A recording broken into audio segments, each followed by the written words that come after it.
to the wall. Wait on my ball. How do you get this ball?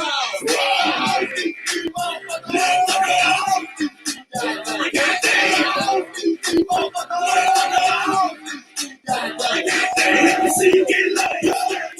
Drop it down to the floor. Let me see you get low. Drop it down to the floor.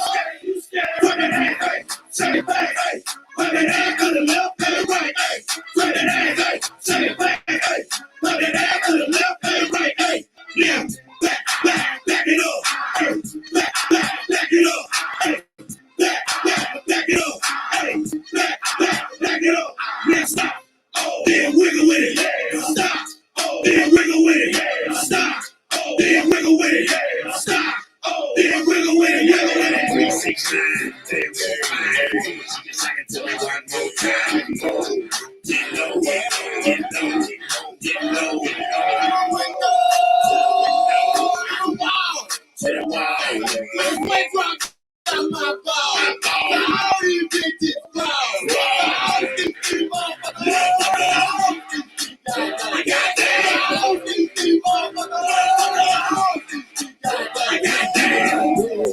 Don't get your food. You can get standing out while I'm turning my head. Instead of looking at you, still asking what time's up, nigga. Dance me another contender. Hold me to the left if you ain't about that. Even talk through 3 or 4 songs already. Looking at a nigga with your palm out. Bitch, I ain't even see you dance. Pour some, baby. Pour some, baby. Pop and pull on the phone, do your thing, baby. Slide down there, put your little bit, then stop. Get back on the floor, catch your balance, then drop. Now bring it back up, left your ass like, hey. I just wanna see your ass dirty thing. Yeah, you ain't with a done in the game. Put it on the mouth like, hey. 369, 10, 5. She can sing it to me one more time. Get low, get low, get low, get low. To the wall. Wait, drop down my ball. How do you get this ball? I got that.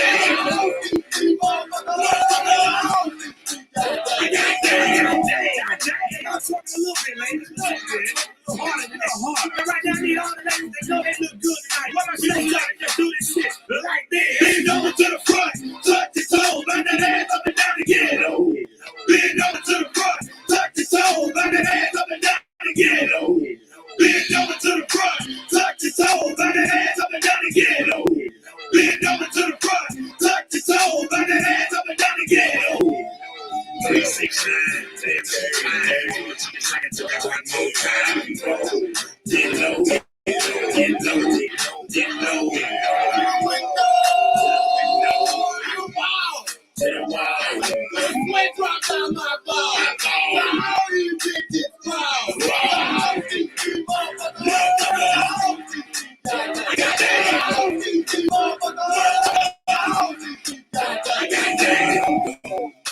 What's going on? What's going on, Conscious crew? Welcome to another episode of the Consciouztv platform. Of course, it is your favorite breakdown commentator, Consciouztv. Girl, don't even ask me where I've been. Don't even ask me where I've been. I've been with your man. That's where I've been, okay? For the last 35 minutes, I've been with your man. I've been with our man, okay?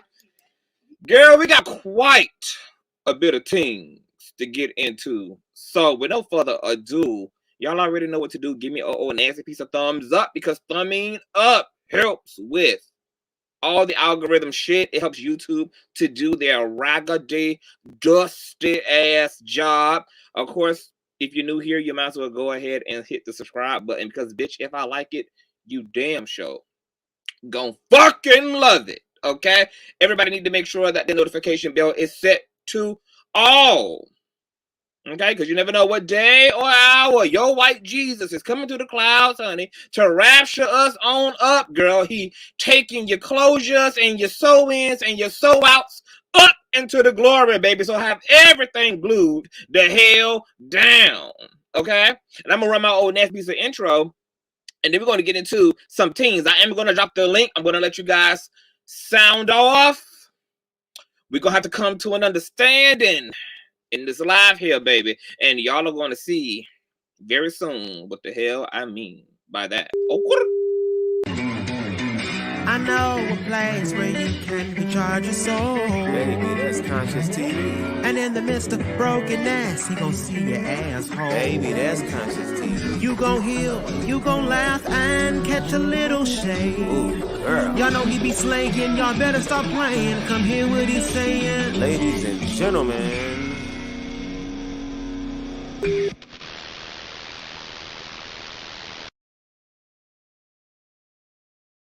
okay, what's going on, you guys? So we got a lot of shit to get into, honey. I know that last time I left you guys, there were audios that were downloaded to me.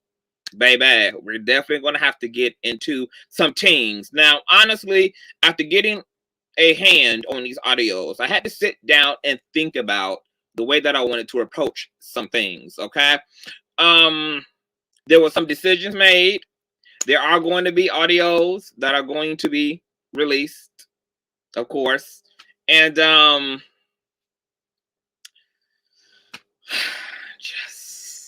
just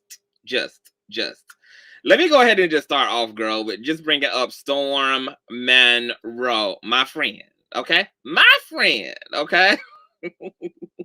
The man who is co-starring in this real-life epic web series as motherfucking drama, okay?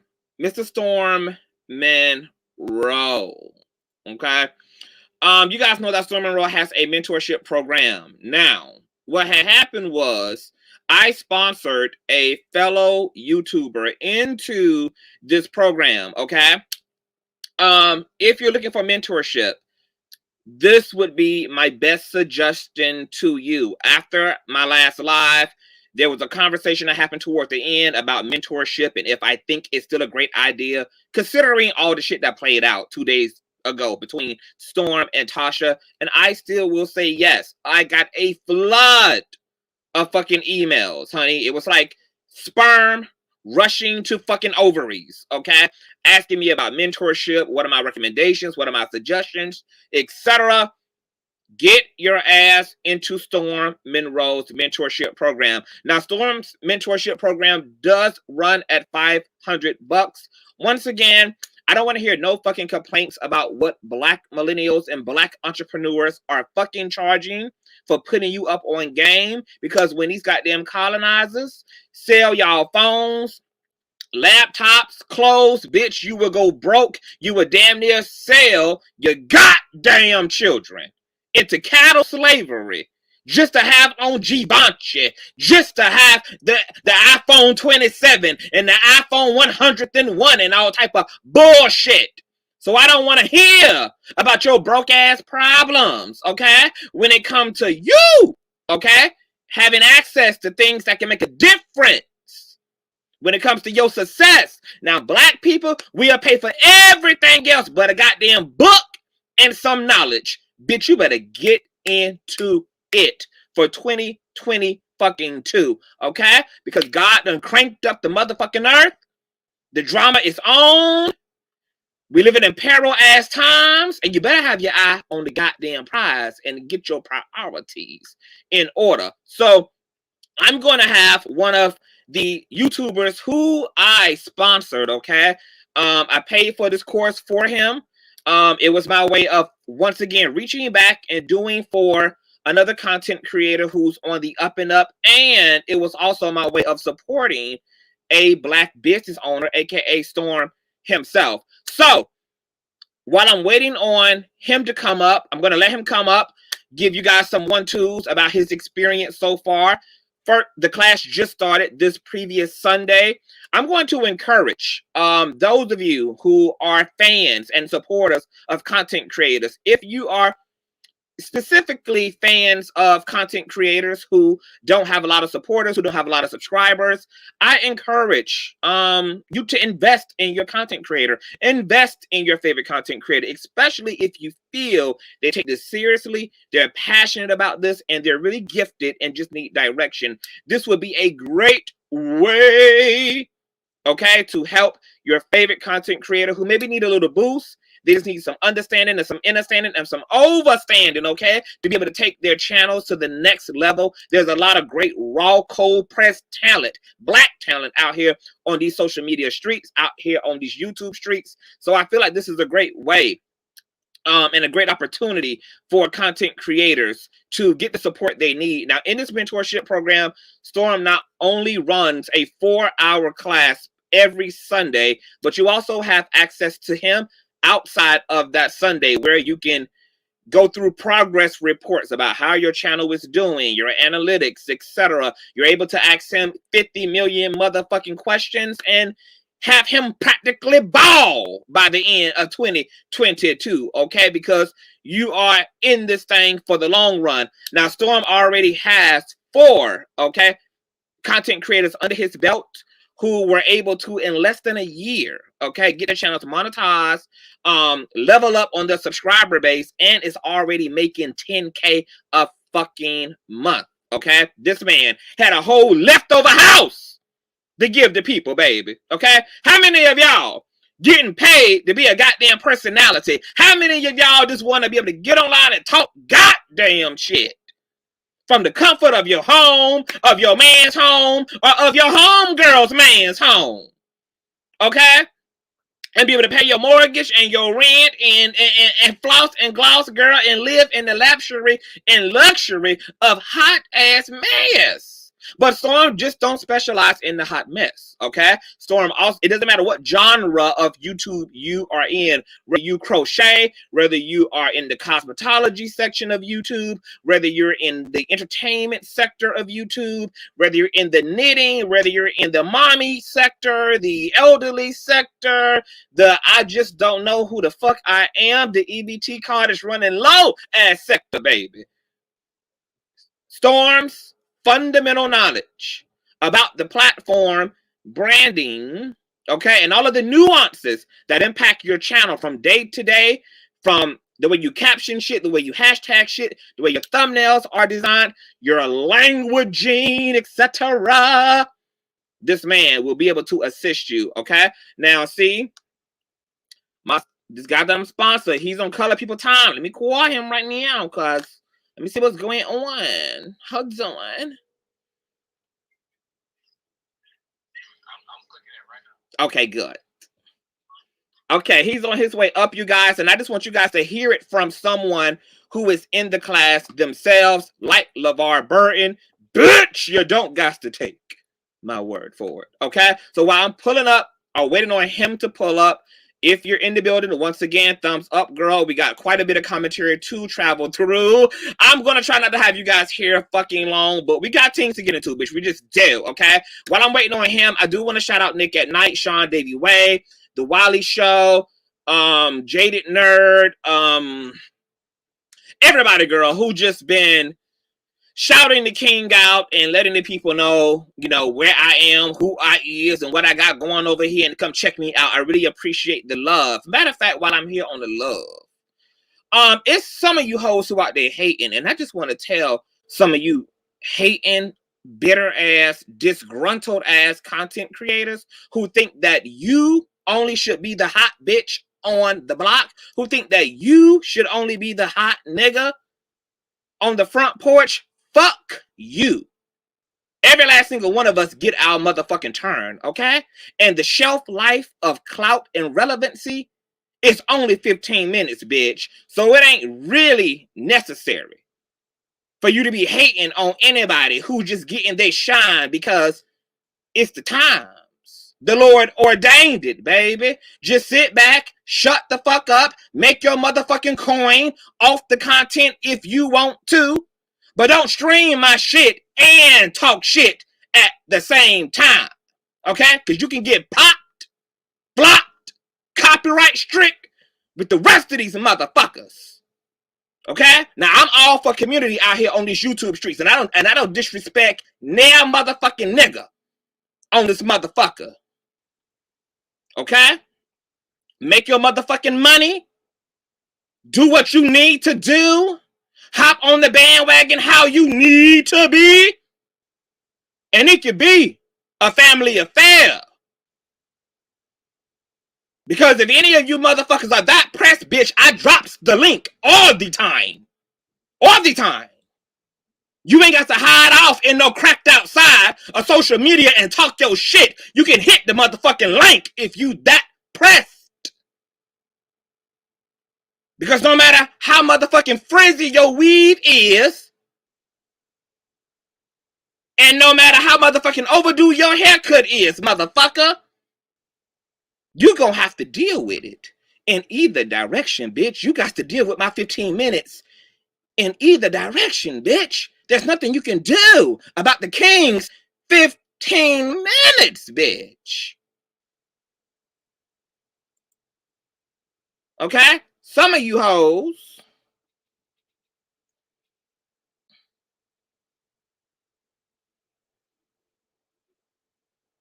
are just hoeing. Shut the fuck up. And welcome to the stream. No Hey, doubt. you can hear me all right, or what? Yes. How are Perfect. you? I'm good. How are you? I am wonderful. Welcome to the platform. Hey. Introduce your fucking self. Okay, so I'm Knockout Media. I guess I call it like investigative reporter type of commentary channel, really. But yeah, I've been really dealing with Conscious for like the past 4 or 5 months. I think we've been knowing each other. So during that time, I guess we've like really became friends in a way. So not only is he like, you know, a mentor to me, so he's more of a friend too. So he brought me on the platform to talk about Storm's mentorship program. So here I am. Yeah, so I know that Sunday was the first day for y'all. What has your experience been of what's happening within the Storm Monroe mentorship package? Ooh, I think it's really good so far. I mean, you know, it's only been his one live that he had, but with the guests that he had on, I mean, for me, being a commentary channel, he offered a lot of advice, a lot of good advice that you know, I could use and that everybody else could use because you know, when you're just starting out, you don't really know. So it's good to take advice from somebody who's been there, done that, you know. So would you prefer to have did the first day encompass things that about YouTube that you didn't even know, or were you already familiar with some of the things that were offered up in the class or taught in the class on the first day? I was a lot of things I wasn't familiar with because it's like I said, it's kind of like trial and error, I guess, when you're starting out. So I didn't know a lot of things, especially about copyright. So it's like, you know, you can do a lot of things, but you can also mess up with a lot of things. And I feel like that a lot of those things can get your channel shut down, you know, essentially. So it's like nobody wants that. I don't think anybody really wants to go through trying to rebuild and rebrand or whatever. So he does offer very good commentary. And I mean, like I said, he's been in YouTube, and I mean, from what I hear from him, he's like well versed in pretty much anything that you would ask. Like he has knowledge about it when it comes to YouTube. So I would definitely recommend anybody would take it. I mean, I would say from just a little experience so far, it's amazing. And then the interaction is great too. So he's very hands-on.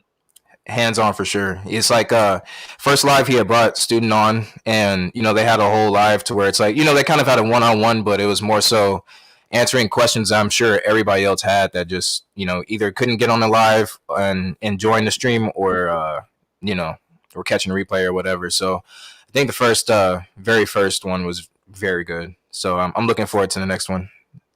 Okay. Can you make me a promise? What do you want me to promise?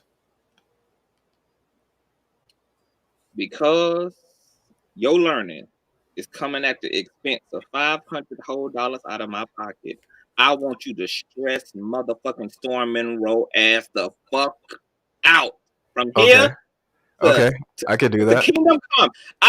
Any question come to your mind, I don't give a damn if it's 3 o'clock in the morning, you got a question. You call and you interrupt Storm for $500, okay, in the middle of his damn sleep. Okay. Yeah. About whatever you need to speak to, okay? I want you. Okay. to just exhaust this man, honey.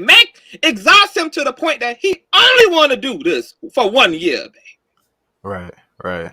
Yeah. Raise And his blood pressure. Knockout. I will. Oh yeah, I will. I mean, and like that's the whole point. I mean, for anybody that has, I guess, less than 1,000 subscribers, it's like, of course, you should, I think, attach on to somebody who has more of a subscriber base, who's been on YouTube for a longer time, or has achieved more goals than you, because that's just how you progress in life. Period. I feel like, you know, you find people that are doing the things that you want to do, you know, and then you follow their path. And if they want to offer advice, then that's even better. So that'll get me to my 1,000 subscribers. I'm only like 130 away. So it's like, once I get to my 1K, I can really implement those things, because more,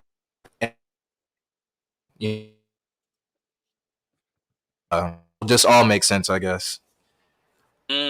Oh my goodness. Well, we're going to have the mods rotating your channel. I want you guys to definitely support our boy. He has been a amazing aid and help to us as it relates to the litigation between Larry D. Reed and this very disgruntled, very bald-headed, very manic, unkept, ungrown, middle-aged DoorDasher who's been stalking our secular man of God, okay? So Knockout Media has been able to really pull a lot of information and knowledge that we didn't even really have over the course of 2 years. He's been of great assistance, very fucking humble, super talented guy. And can you tell the people before you go what else you offer on your platform? Because you also are in the biking industry and do a lot of film work. Yeah, biking. I like to edit. I like to offer my services to everybody. But you can go and check out my channel, and it's like he was saying, I have motorcycle stuff, festivals, parties, different things like that. So you can check out my editing, and you know, if you want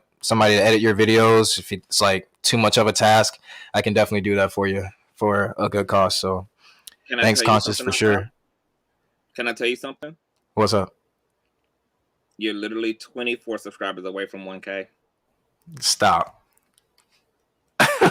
That's crazy. Matter of fact, I don't even want to let you go. Can you guys hit the link and subscribe to my boy's platform and get him to 1K? He's only 24 subscribers away. And it's 2,165 of you nosy motherfuckers in here tonight. So we can damn sure make dreams come true, okay? If there's anything that Michael Jackson taught us, is that this is the Make-A-Wish Foundation over here, bitch. We make dreams come true over here on the platform, baby. We're not going to let you go until I see this 1K. Hold on. You stay right there. The people are clicking and doing what they do, honey. Oh, you have exceeded 1K. No way. All right. Yo way. I appreciate you. Thank you for coming up here. You just do the right thing. Stay focused, black man. Make your money. Make history. Be motherfucking great. Fuck these motherfucking these hating ass niggas. Okay? And you just keep being good to you and your community. I appreciate you, Conscious. I really do, for sure. All right, bro. I'll hit you later. All right, for sure. I'll hit you later. All right.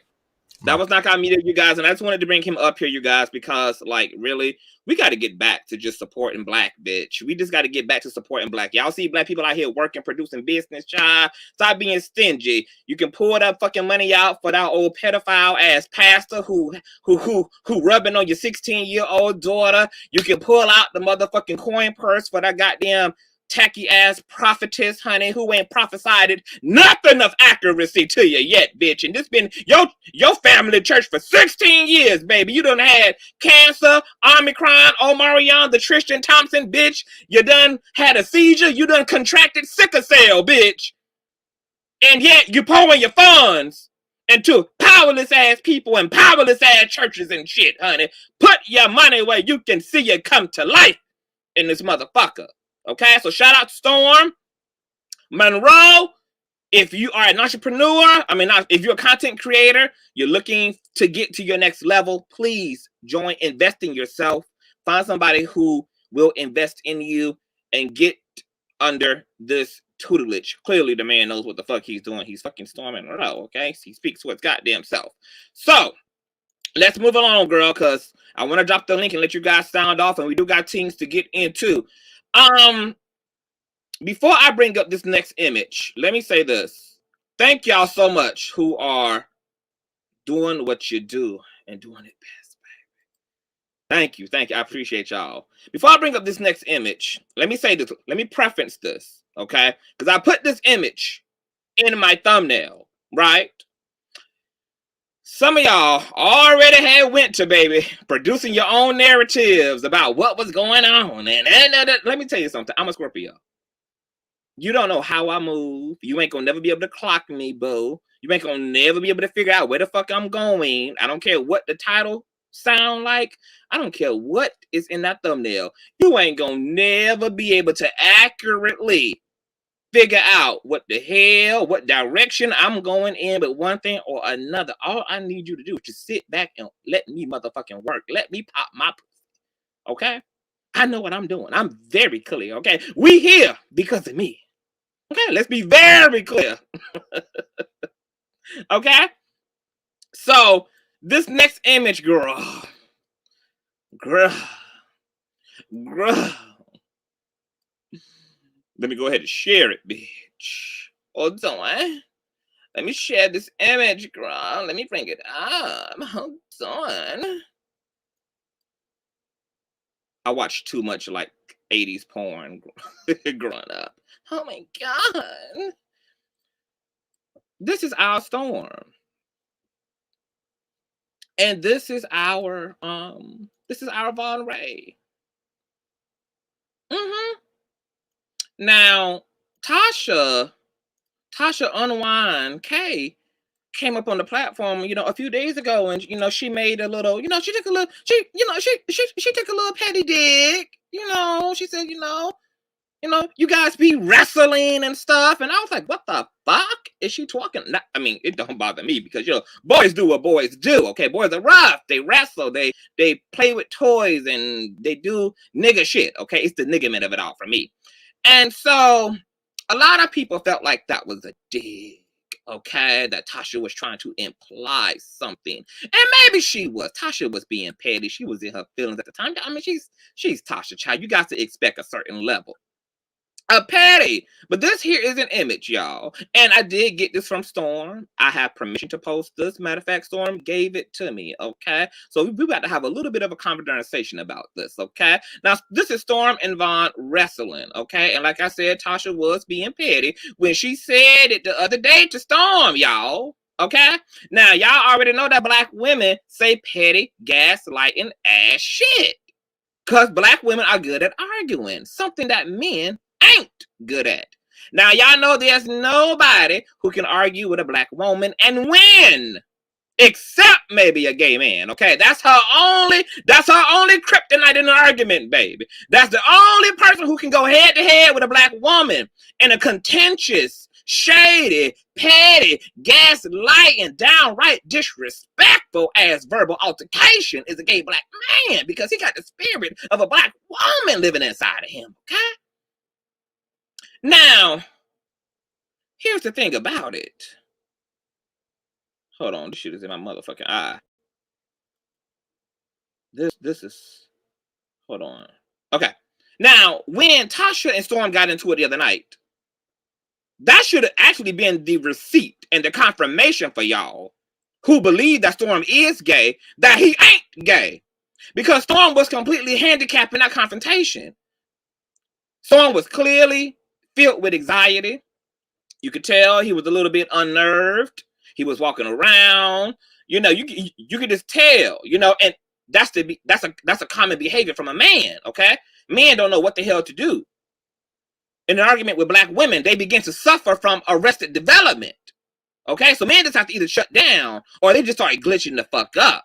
So for me, I've been telling y'all from the jump, I never believed that Storm was gay, and I never believed that Von was gay either. And as y'all can say, bitch, I am gayer than Purple Rain, baby. I'm gayer than the man in the motherfucking mirror. I'm gayer than Caitlyn Jenner, bitch. Like, I'm gay.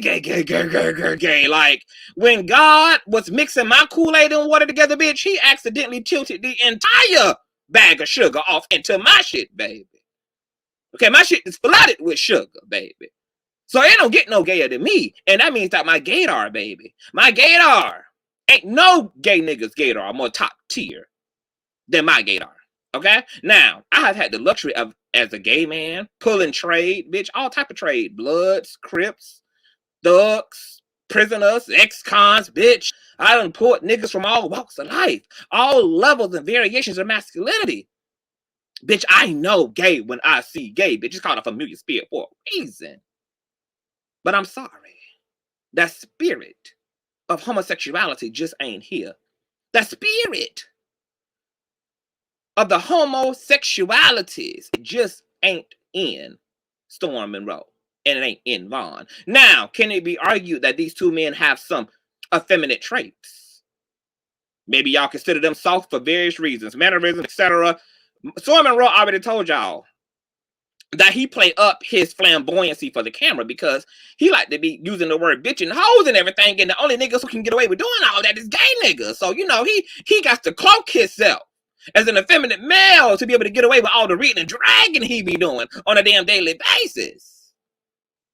So there may be femininity that's present, which ain't no problem with that. I feel like all men should be in touch with their femininity to whatever degree comes natural to them, and all women should be in touch with their masculinity to whatever degree they're comfortable with as well. But that's not synonymous with sexuality. Femininity and homosexuality are not one and the same. You have very effeminate heterosexual men. Hell, Prince is one of them niggas. We already done been there and done that. Michael Jackson was one of them niggas, okay? Very soft-spoken. Very soft. But he loved him some puss. Mike loved him some cootie cat. Mike was a lint licker, a carpet muncher. Okay? Now, moving along. Okay? There's an old saying in the culture that you ain't gonna win an argument with no black woman. So that means that Tasha had to default to using her superpowers called petty in order to trump the argument with Storm. And Storm, as a man, had to default to contemplating going to bed or ending up on an episode of the first 48. Because men don't fight with their words, unlike women. They fight with their goddamn fist, okay? Two different superpowers. Woman got the superpower of mouth, and men got the superpower of fist. Okay? Now, when I sat back and I thought about this picture, which is of Vaughn cracking Storm's back. Not his ass, but cracking his bike. You know, I realized that this was, before we get into that, girl, I realized that Vaughn just think he is goddamn, just like Whitney thought she was every damn woman, Vaughn just think he's every damn man. Vaughn is a damn Mac Daddy, a YouTuber, a personal trainer, a recording artist, a choreographer, a barber, an acupuncture, and to Storm, he's a goddamn masseuse. Now, whether this was a form of rent, baby, I don't know. Okay? Storm got them old ass bones and shit. Maybe that's how they supplemented the rent, baby. You twist my body up, baby, and air these bones out real good, honey. And you can be up in this bitch rent free for the next 3 weeks. But nonetheless, I remember seeing in a video that Storm first did when he outed this whole situation. He said, look, I am sad that my relationship to Vaughn is over. I'm sad that I have to be quitting the Light Skinned Ninjas podcast. And he said, yeah, I'll be sad for a while, but I'll get over it. You know, and that he'll be okay. And then when I looked at this picture, I said, wow, Storm really let his guard down with Vaughn. He let this man and his ankle bracelet move into a closet in his spare bedroom. Then started working with the man professionally. He even let his guard down to the point of trusting his cakes to be gently pressed into Vaughn's crotch without fear of being buck broken and doggy style. That means that Storm had the trust and did trust Vaughn to not have no flashbacks of being in the goddamn Fulton County jail. And I said, oh my goodness, for a man to trust another man's lap with his cakes takes real, genuine trust. No wonder he didn't want to cut ties with Vaughn. Do you know how many times in a straight man's life does he come across a brotherhood, a bromance, a camaraderie that him and his buck cheeks can feel secure in? And just when his body had finally, just when these booty cakes, baby, had came across and dawned upon a home in Vaughn's lap, here come Tasha and Chelsea with all they fuck shit, fucking up the one straight friend Storm found in Sodom and Gomorrah.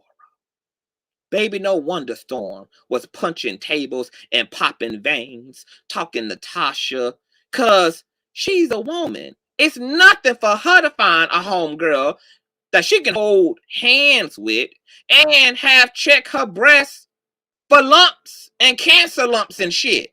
But that's almost unheard of in the straight male world. So Storm got lucky, okay? Vaughn was the big brother that he never had. Storm is the only child. And my friend genuinely felt safe in this friendship despite how new it was. Because Bond, contrary to popular belief, don't have no time. It can happen all in one setting. It can lead to a lifelong friendship. You ain't got to know a motherfucker for years. You can experience them in all of one split second. And overnight, a whole connection. See, there was a lot lost here. Storm and Tasha's relationship, Chelsea and Vaughn's relationship, and Storm and Vaughn's brotherhood. That's why I was so sad, y'all. Because it's a ghetto-loving hip-hop, Mona Scott Young, world star news, baby boy tragedy. See, white boys find this kind of brotherhood often because the white community ain't littered with toxic masculinity like the black community is. But black men rarely find this level of kinship and safety in one another. Because see, both Vaughn and Storm have a childlikeness. Well, Storm got a childlikeness. Vaughn just kind of childish. But nonetheless, it balances out the same. Okay? They have like a 13-year-old boy connection to one another. Playful, jovial, immature, roughhousing.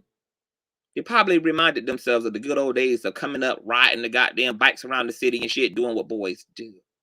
So I feel sad all over again. Because Storm had let his guard down. Not his draws, but he did let his guard down. And Vaughn enveloped Storm's spinal cord in light-skinned love. So we're going to be praying for Storm. Now, once again, I don't want to hear no bullshit from y'all. Because, see, we got a lot of internalized homophobia, bitch, in our community. I feel like this, baby, and we can argue about it. I don't give a damn. If black women can cuddle up with one another and change each other's bras and panties and shit and be each other's companion, baby, black men deserve the same thing. It ain't nothing like the love of another man. Okay? Men need that affection and they need that intimacy, baby, with other men. Just like women need those spaces amongst each other. Y'all need to stop being so fucking narrow-minded and so goddamn homophobic and so goddamn toxic and patriarchal and upside down and zigzag, honey. See, let these niggas be close and do what they need to do. It'll make them healthy, baby. Okay? Black men need love from masculinity and femininity the way that women need validation and love from masculinity and femininity, okay? So I encourage niggas, keep on hugging each other. Niggas, if you're out there listening to this broadcast, keep on cracking each other's backs and shit, okay? Keep on cuddling up and Netflix and chilling together. Ain't nothing gay about it, okay? Pull the covers up close. Turn down the motherfucking lights, honey. And let your bromance live on, bitch. Okay? Don't let these toxic ass folk tell you that there's something wrong with the love of your brother.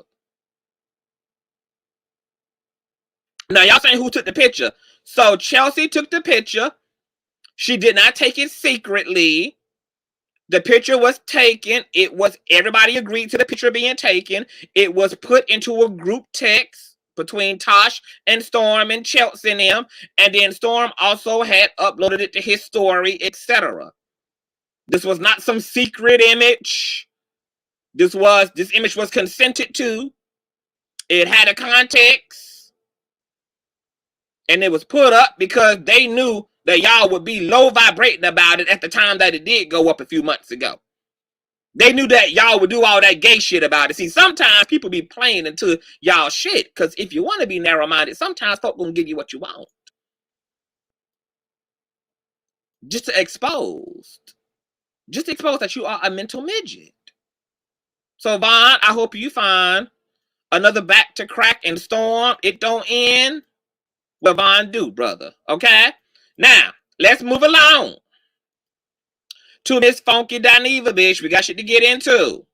Now, Miss Funky, shout out to Funky. I love me some Funky, honey. She was on Fox Soul with Claudia Jordan and Al Rental, is it? Bitch, I don't know. Nonetheless, Cardi B situation and Tasha K situation came the fuck out. Okay? And Funky had declined to get involved because he has made a personal vow not to talk about black YouTubers. And he said specifically, because we are messy as motherfucking hell, baby, that black YouTube would make you want to kill a bitch. So he said he has vowed, baby, not to be speaking about no other YouTuber, baby, to just let that shit be what it be. Him and Tasha are cool. It is what it is. He keeping a wig lit for her. Okay, wishing the best for everybody involved. And there were people online who felt like Funky was betraying Tasha and that he didn't come to her aid and that he had an opportunity to defend his friend out here. But here's the motherfucking truth. No matter what the fuck Funky Dineva said or didn't say, it ain't got no motherfucking bearing on every which way this goddamn court proceeding is gonna go. Shout out to official King Payne. Because it's Periana to the Peri motherfucking A. So, I didn't really know what all the hype was. I actually thought it was rather diplomatic for him to not say anything that could injure Tasha and anything that could injure Cardi. Because in both instances, both are utilizing their right. Tasha's First Amendment rights. And within that law is space for Tasha K for Cardi B to sue the living dog shit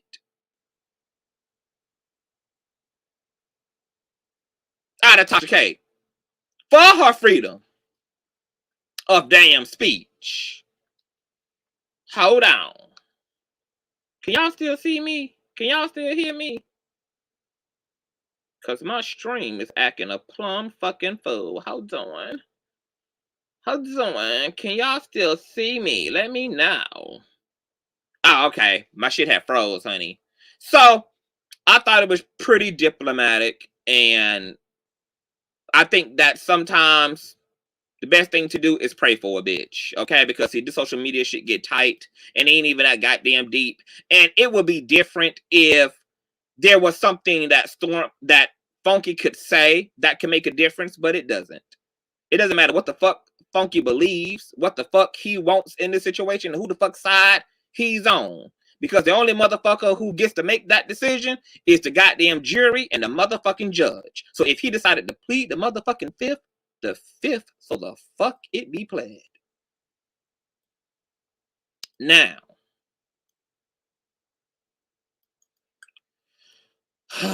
girl, let me preference what we're about to do next. let me preface what I'm about to do next, girl. We about to fucking I love this picture too of Funky.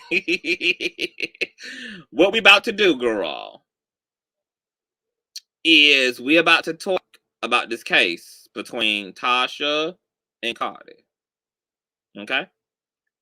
Now I'm gonna have to give an old nasty piece of unbiased commentary, honey. We gotta talk about the law.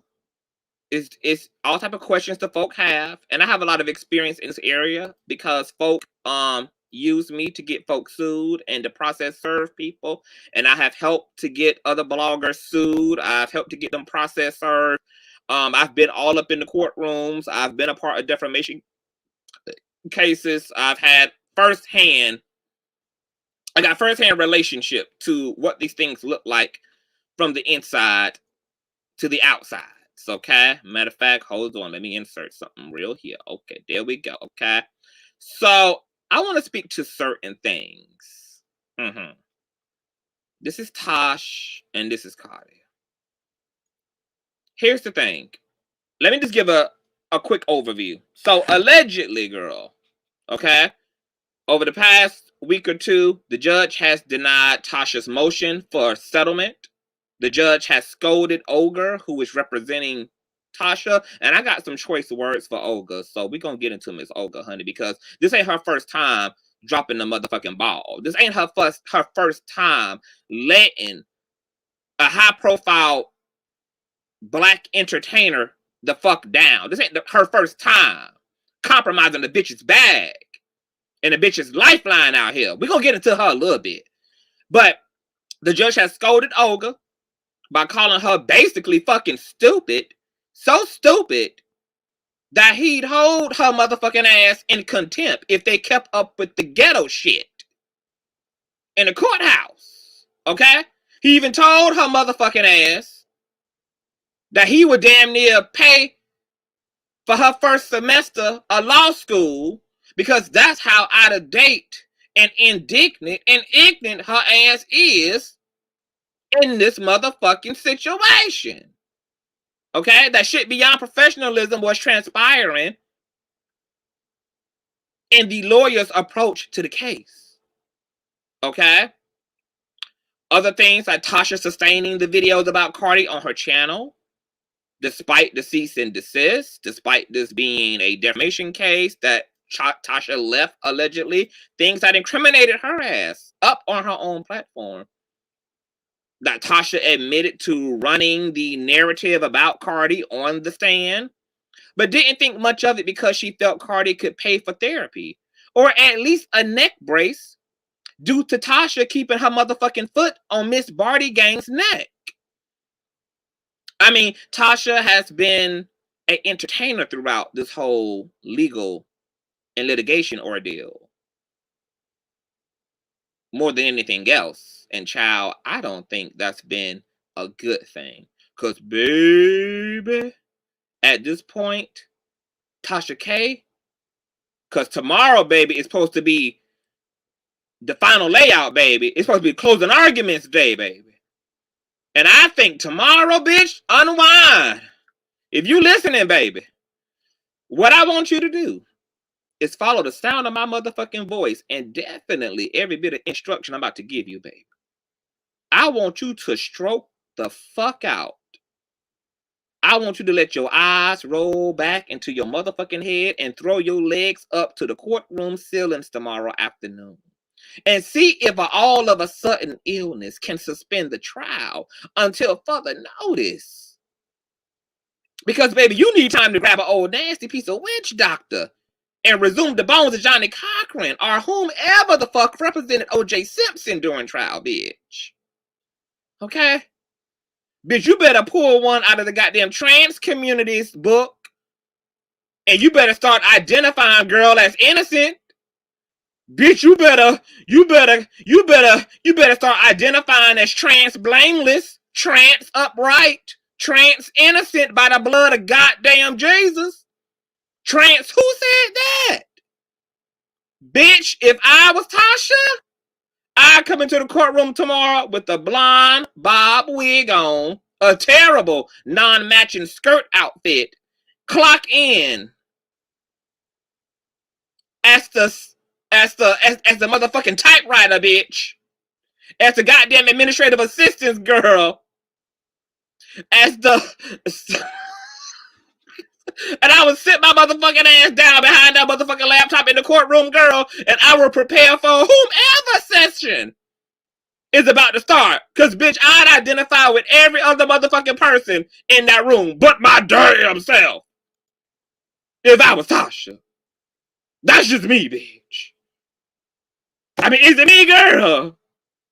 Is it me, bitch? Girl, I'm just saying. Now, on to a more serious note, girl. For Tasha to win this defamation suit, she would have to be successful in 1 out of 4 of these fucking factors. Listen up closely. In defamation suits, when you are the defendant, the way you can pull the reverse Uno card is either through truth, honest opinion, public interest, or privilege. So let's talk about the first one, truth. If you can prove that the alleged defamatory statement is true, you're clear. But since Tasha allegedly admitted to not knowing or hell, not caring if the allegations were true, she can't win that argument. So she would have to now explore honest opinion. If you can show that your statement was an opinion based on certain facts, she could pull the reverse Uno card on this case. So let's explore honest opinion. Now, this is an interesting area, especially for Tasha, because there was a time when Tasha was arguing that Cardi didn't have the type of herpes that the general public was arguing that Cardi had. Okay? Because when all of this shit first started, right? Hold on, y'all. There's a lot of shit going on my fucking screen. When this first started, okay, everybody went to vaginal, genital herpes. Okay? That's what everybody assumed. But Tasha, she got real interesting and clever. Okay? And she spoke about oral herpes instead, which is also known as SHV1, aka herpes simplex type 1, which is so common in this country that 1 out of every 2 American adults have oral herpes due to it being so easily transmitted by those that display and don't display symptoms. Are you listening up, bitch? Because I'm building this up, girl. I'm building this up, bitch. Okay? Now, since most people who don't manifest symptoms don't have a cause to get tested, they are unknowingly spreading the virus through kissing, sharing straws, utensils, etc. It's easily transmittable. And remember, you can still spread herpes 1 even when you're asymptomatic. So you definitely can spread it when you do have symptoms. And what's one of those symptoms of herpes simplex 1, you guys? You guessed it, a cold sore, which Cardi B talked about having in a video in the past. Now, in the Black community, cold sores were never taught to us as being a product of herpes. So most people never thought much about the manifestation of a cold sore on their lip. So you can imagine what the hell someone's response would be if they had a cold sore and somebody told them that they have herpes. They think you was insulting them and probably engage in a motherfucking monkey stomping of your body up and down the goddamn hallway. But there's truth to this diagnosis. And I'm talking about cold sores, which are not canker sores or mouth ulcers, okay? Because each of those have different causes and entirely different presentations. Now, bringing it back to Tasha, she could have tried to stay in that lane of defense as a way to defend her assumption or honest opinion, which could have led to victory in this defamation case. Because if one's honest opinion is grounded enough, that's all that it takes. Now, between the allegations of sewer rat Star Marie, okay, and Cardi B confessing to dealing with a cold sore at one point in time, there was enough for Tasha to argue in support of her statement.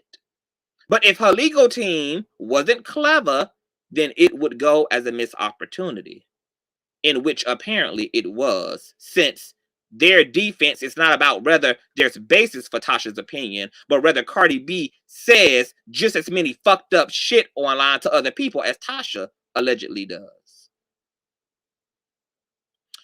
Like Tasha's team trying to submit such examples into the case and having the court dismiss them because those exhibits don't have anything to do with what she's being sued over. This isn't a countersuit. Cardi is the plaintiff. So her behavior is irrelevant. It can be true that Cardi B has called people roaches. She's wished ill on pregnant mother. She's pulled up to fight fans 1 year after giving birth to her child. All of these things have been reckless. She has fought at industry events and left with a big ass Barty knot. Her forehead was pressed in by Ra Ali's elbow. All of those things may be true, but completely irrelevant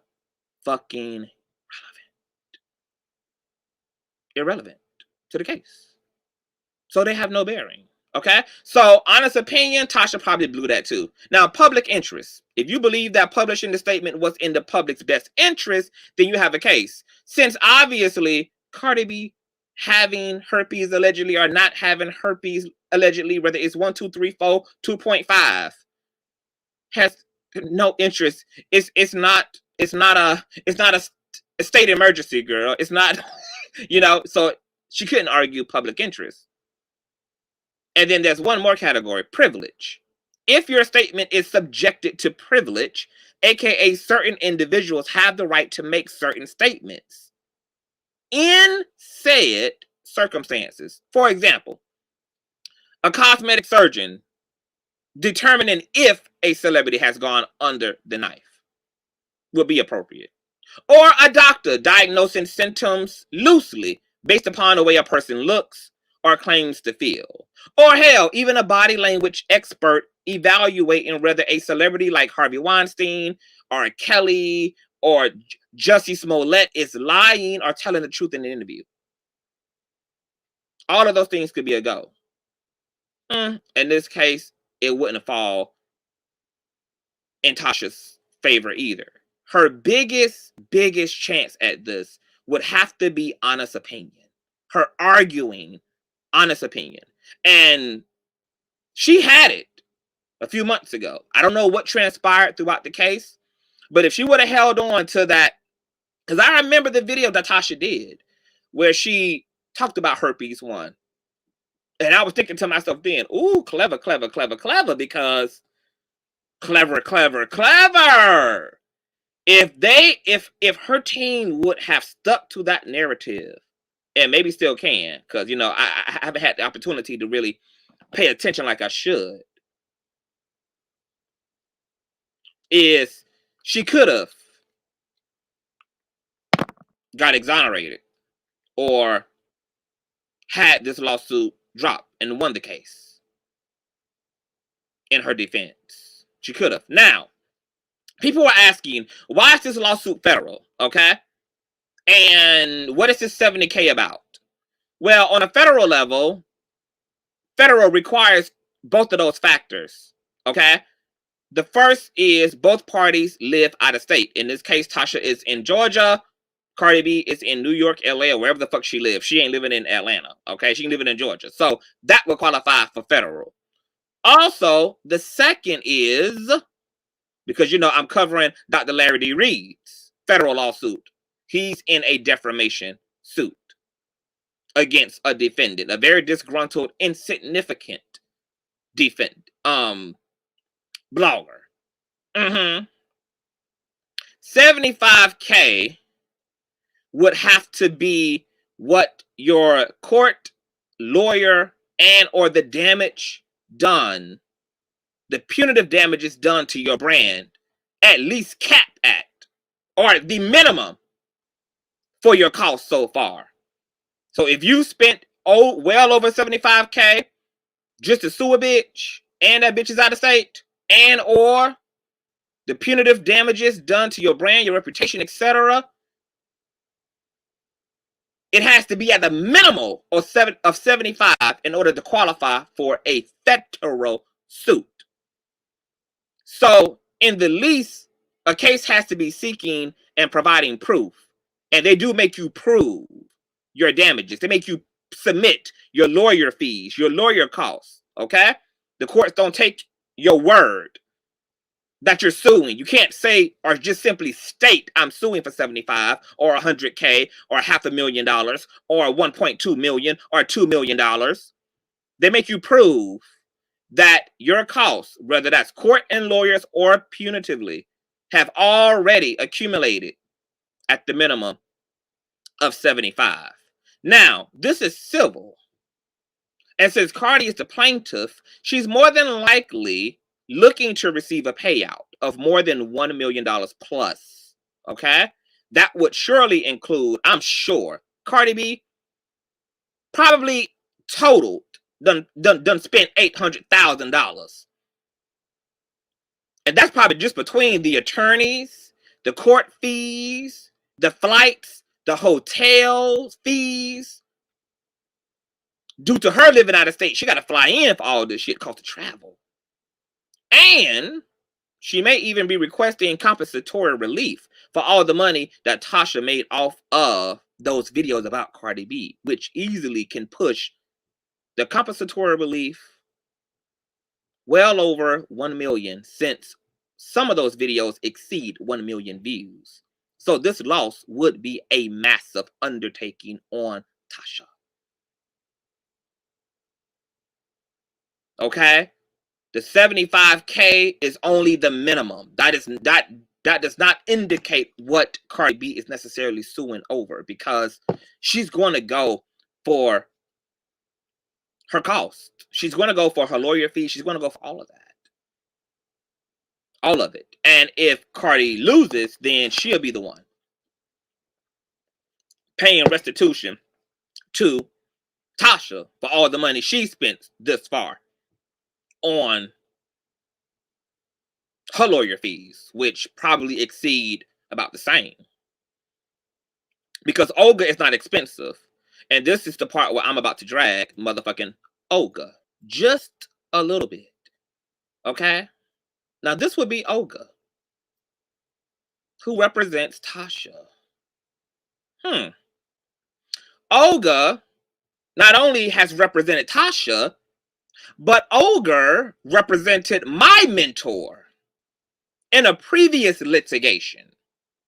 My friend and mentor, Larry D. Reed, who was in a litigation with mega church pastor, Greenleaf Church preaching E. Dewey Smith about 2 years ago. And the only reason that Larry D. Reed ended up losing in the case was because this big titty bitch was slow to submit the proper paperwork to the courts on time. So when Tasha is dragging this motherfucking hoe on her shit, it's because motherfuckers is literally out here losing their bag because of the lawyers' inconsistency, because of the lawyers' delayedness, because of the lawyers' incompetent. And Tasha is not the first. to have had the ball dropped on her by Miss Olga. So let's read what Miss Tasha had to say about Miss Olga. This was posted June the 5th of 2021. And it captions, "Will not use this attorney again. Very disappointed in this attorney. I hired her motherfucking ass to represent me in a defamation case. But I will have to seek out another attorney." Olga has on several occasions shown up to court unprepared, unfamiliar, unwashed, ungroomed, and without the facts of the case. She advised me to file a countersuit, which I did. But it is clear now that that was not the best motherfucking move to make. After advising me to countersue, this motherfucking heifer then doubled back and dropped several counts in the countersuit. So why in the hell, if there's anybody on this website who can hear me cry aloud, did she advise me to file the shit in the first place? Because at the last hearing, she was stuttering and tripping and fumbling and falling all over her heels, her titties hanging and flapping all out of her motherfucking bra over her words. And the shit was downright embarrassing. Especially after Cardi B done went out on a limb and talked all about her Jewish lawyers. And here it is. I ain't see a lick of Jewish anointing yet. An attorney is supposed to exude confidence and inspire wildness in their client. But it's like she is not fighting to win the case. She's just going through the motions and showing up to court. After paying her thousands of black earned dollars. Do you know how many motherfucking times I had to be canceled to earn the motherfucking money I paid this bitch? Do you know how many motherfucking subscribers I lost behind Jaguar Right because I'm out here giving folk content? And I had to take money that I done had my pixie cut dragged up and through these YouTube streets for. Baby, my job as an entertainer ain't easy, bitch. These hoes come for my head, come for my edges, come for my marriage, come for my man, come for my mentee. You know how many motherfucking relationships, bitch, that done been destroyed in the wake of me earning all the motherfucking money that I put into this motherfucking heifer? Over the past 3 years, that this case been dragging on, bitch, I'm no better off. So you know what the fuck I'm gonna do for Olga? At 5:15 p.m. on June the 5th of 2021, I'm gonna count my motherfucking black ass losses. And I'm gonna move the fuck on, bald headed and all. I will not be using this unprofessional bitch ever again. Baby. Now we got to have a little conversation that's probably gonna sound contradictory. On one end, y'all, on one little end,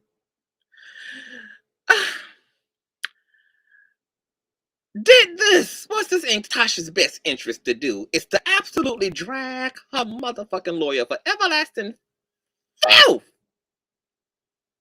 right on her very own website where her reviews transmute into dollars and clientele based upon the way them stars is set up. And y'all saw Tasha left the damn woman, old nasty piece of 1 star.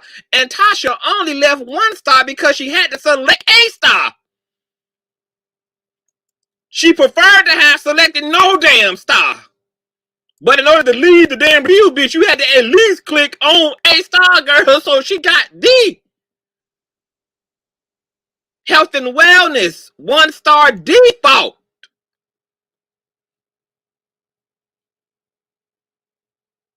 But I think what happened here is Tasha jumped to a conclusion. She thought that she was probably going to be able to get a new lawyer.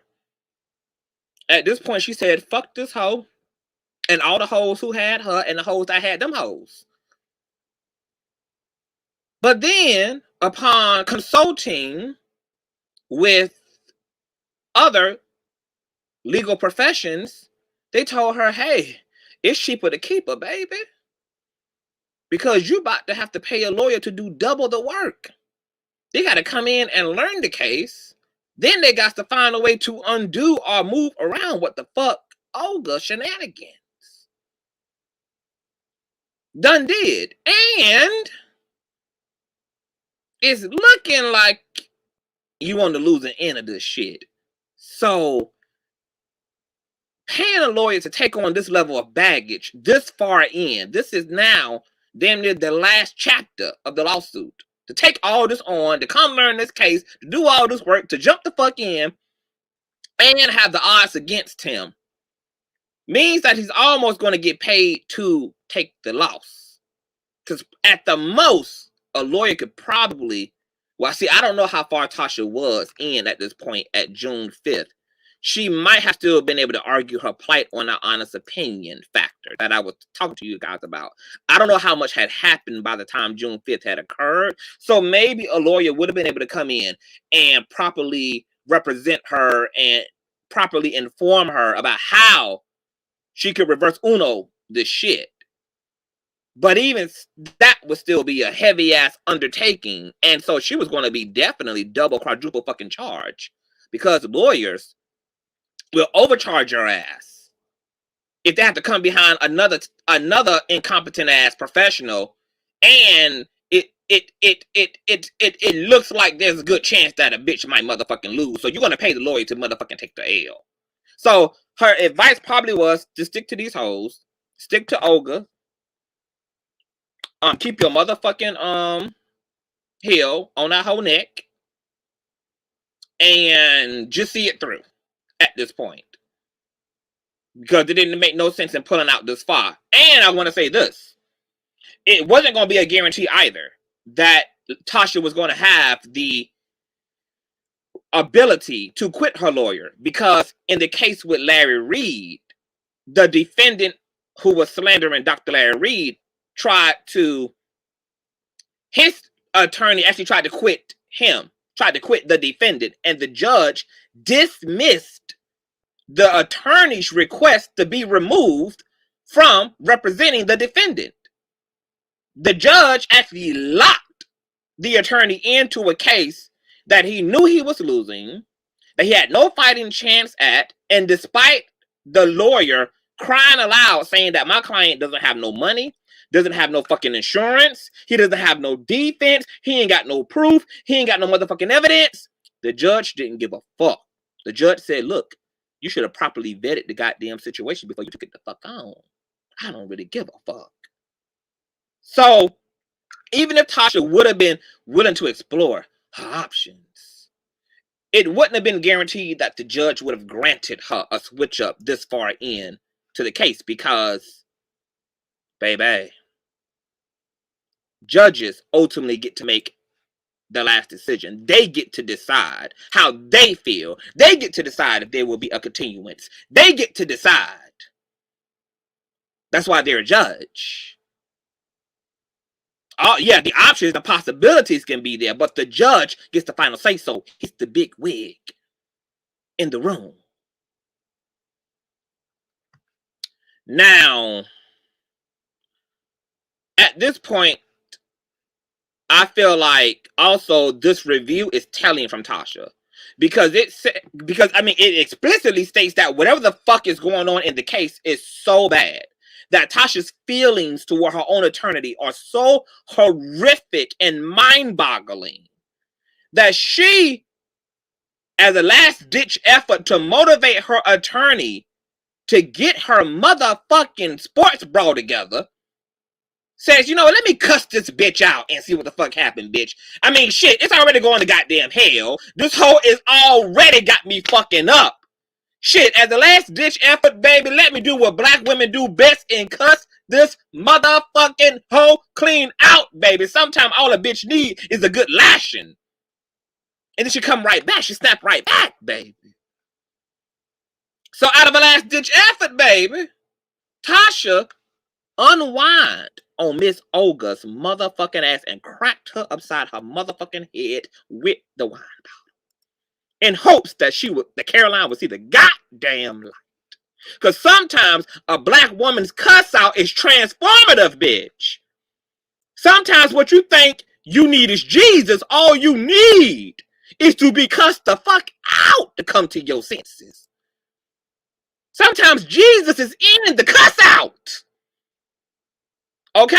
So Tasha backwards against the wall. At this point, hell, it was a point in her not cussing this hoe out. Her money already gone and invested in this hoe. The damage so far is already done to her shit. So what exactly do she got to lose? Because it's looking like she felt like she was going to lose then. So, bitch, if I'm going to lose, bitch, I'm going out with a blaze of goddamn glory. And you know what? This explains to me why Tasha has carried on like an entertainer in our courtroom. Because Tasha just turned around and said, bitch, you know what? Bitch, I know I got these fuck-ass lawyers. And they ain't only did me wrong, bitch. They did me and my homeboy from Bella No Chase wrong. They did Larry D wrong, too. I should have cut these hoes then. But nope, I gave them a fighting chance. So you know what? I'm going to sit my ass right on this stand, honey. I'm going to show my motherfucking ass. I'm going to be unwind with Tasha motherfucking K, bitch. And if I'm going down, I'm going down in the blaze of all the glory, bitch. Okay? I'm going to Phaedra Parks this shit to the end, bitch. Is there anything that you want to say, Phaedra? To the end, bitch. We saving face. We saving face. Now, to Olga's credit, right? Let's give her a little credit. Y'all tell me how y'all feel. Just a little bit. Just to Olga's credit a little bit. Hold on. To Olga's credit, she's a defense attorney. She's a criminal defense attorney, to be exact. She doesn't specialize in civil suits. So Olga's track record is more in the areas of like murder and burglary and those type of crimes. Because see, criminal defense attorneys more so represent clients who are facing jail time. A civil defense attorney represents clients who are facing fines. This would be the libel, the slander, the payouts. So Olga is, to her argument, to her, you know, just to give her a little bit of something, you know, she is a little bit out of her element in some regard. But hell, bitch, I could have advised, Tasha K could have paid me in a dime bag and some gummy bears. And I could have better represented her than Olga. Because even though Olga is a defense attorney, at the end of the day, bitch, a case is a case. But see, Tasha hired her because Olga has a great track record in criminal defense. Criminal defense.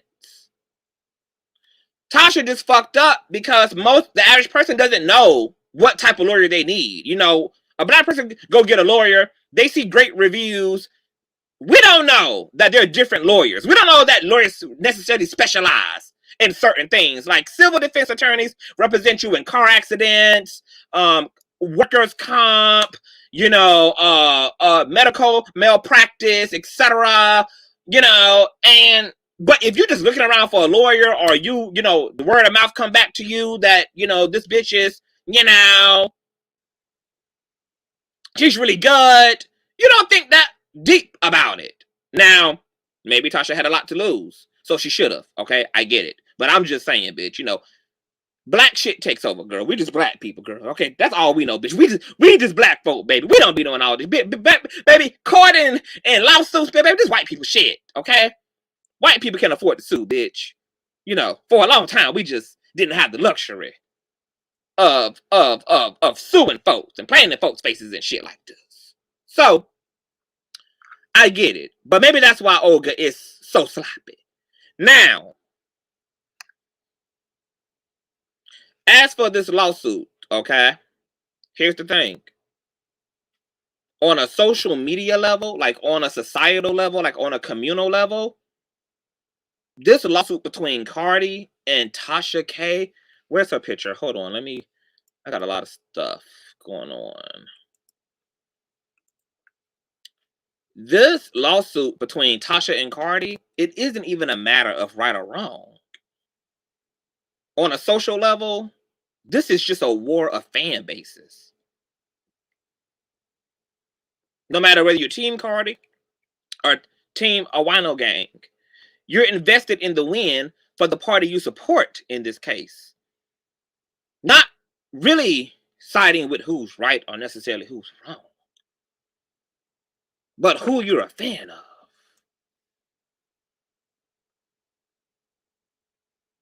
Okay?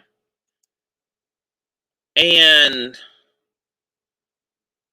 on a legal level,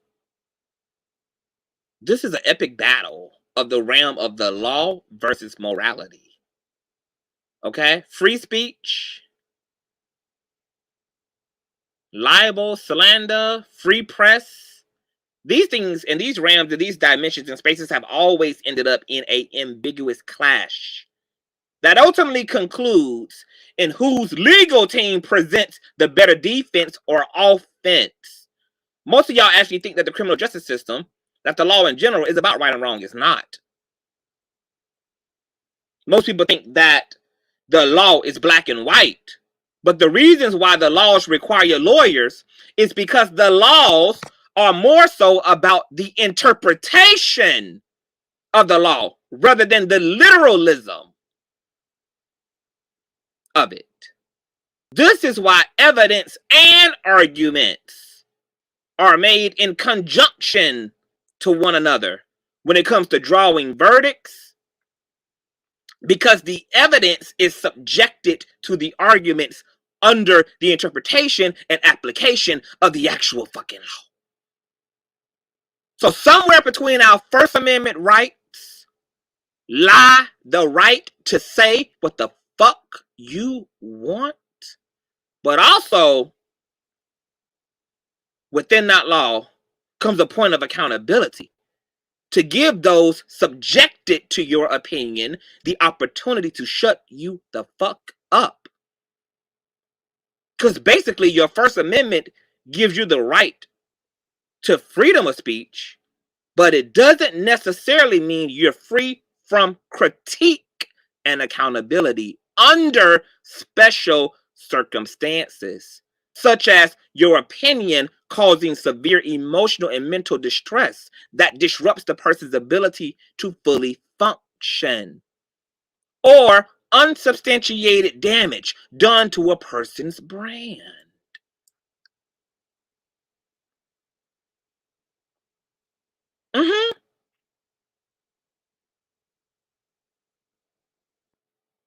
What that means is you can't sue simply because of the First Amendment. You can't sue just because you don't like what the fuck a bitch had to say.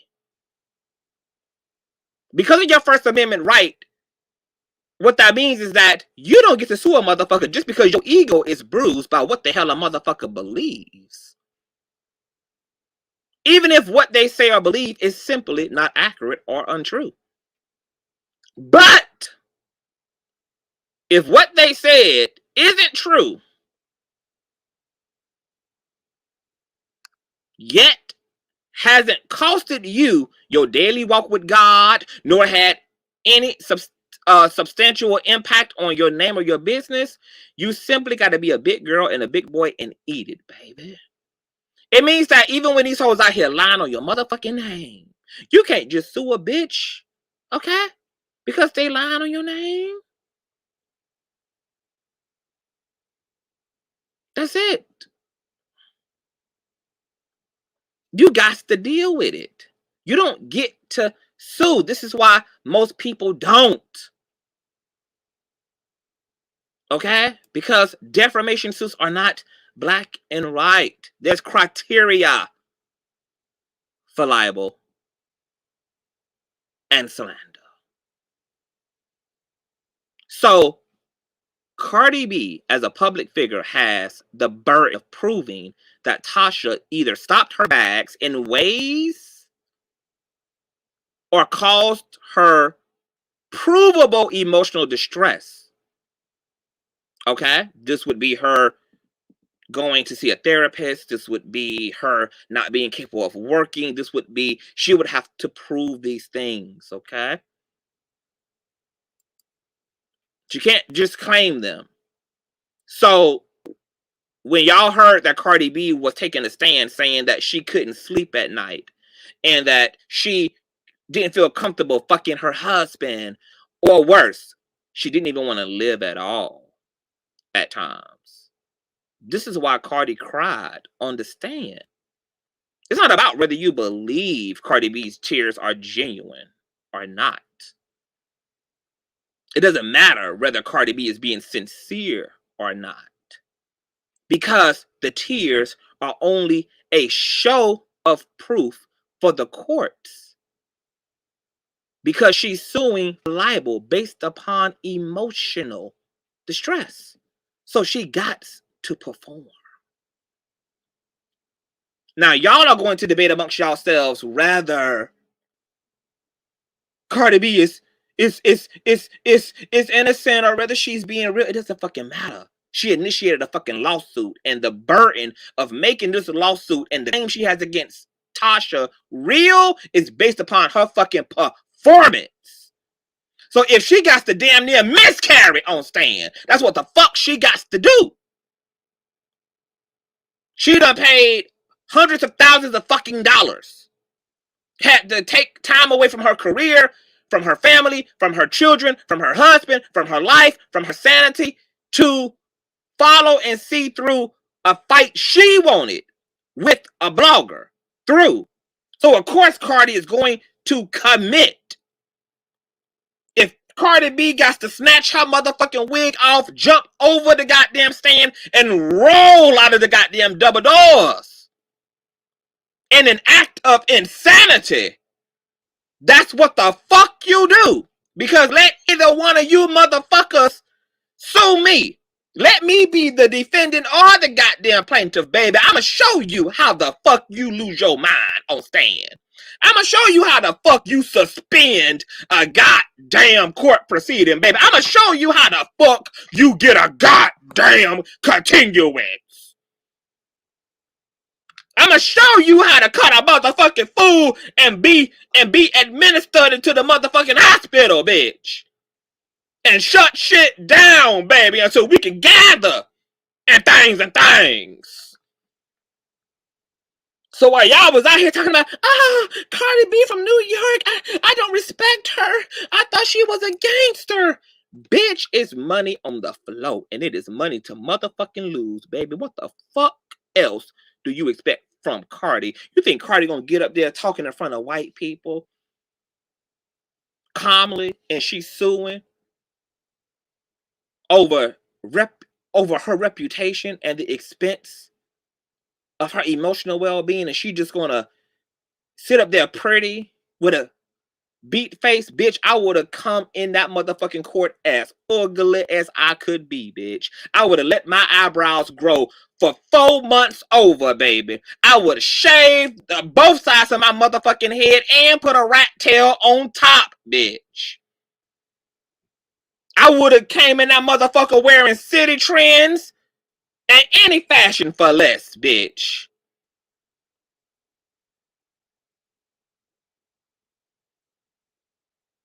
Because, baby, when it's time to do what needs to be done, baby, when it's time to understand the motherfucking assignment, bitch, you understand the motherfucking assignment. That's why I'm telling Tasha, baby, if there's any opportunity, baby, for her to roll her motherfucking eyes back and start shaking and gyrating, bitch, and just throw her motherfucking legs up to the ceiling, girl, and don't wear no panties, let her puss be exposed to the courtroom, girl, and she just lay on that floor with her legs up, shaking and gyrating and seizuring, bitch, do what you got to do, Tasha.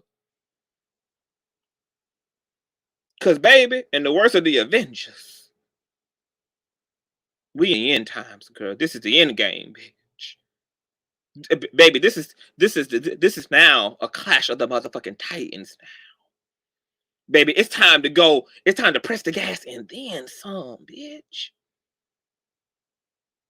On both sides, bitch. That's what it's time to do. Plead insanity. Period. Ain't nothing wrong with city trends, baby. I got a few pieces in my closet, baby. I be looking real fashionable for whole less, baby. I fuck with the city and her trends, honey. Bitch be looking real cute for real cheap, baby. Come out with 4 outfits for $6, baby. You can't beat it. And you can watch that shit over 10, over 10, over 10, over 10, over 10 again, bitch. City trend clothes will last you from middle school to your first year of college, baby. See, that cheap shit be motherfucking durable, baby. That be the withstanding shit. You ain't even gotta put an iron to that shit, baby. I don't know what type of goddamn Illuminati ass, Wakanda ass, vibranium ass material they be putting in City Trend clothes, girl. I got City Trend pieces that are 20 years, bitch, they older than me. So we ain't no hate for the City Trend, girl. Not at all. Now, last but not least, but before we move along, there's been a conversation around how in the fuck this lawsuit will end or affect social media. Okay, so before I move along, some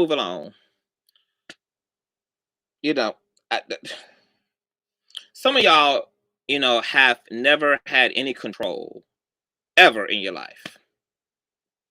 And then you come here to social media, and I don't know what puts you under the impression that the control you didn't have with that ex-boyfriend who did you wrong, that control that you didn't have when the government snatched all of their motherfucking money out of your goddamn income tax,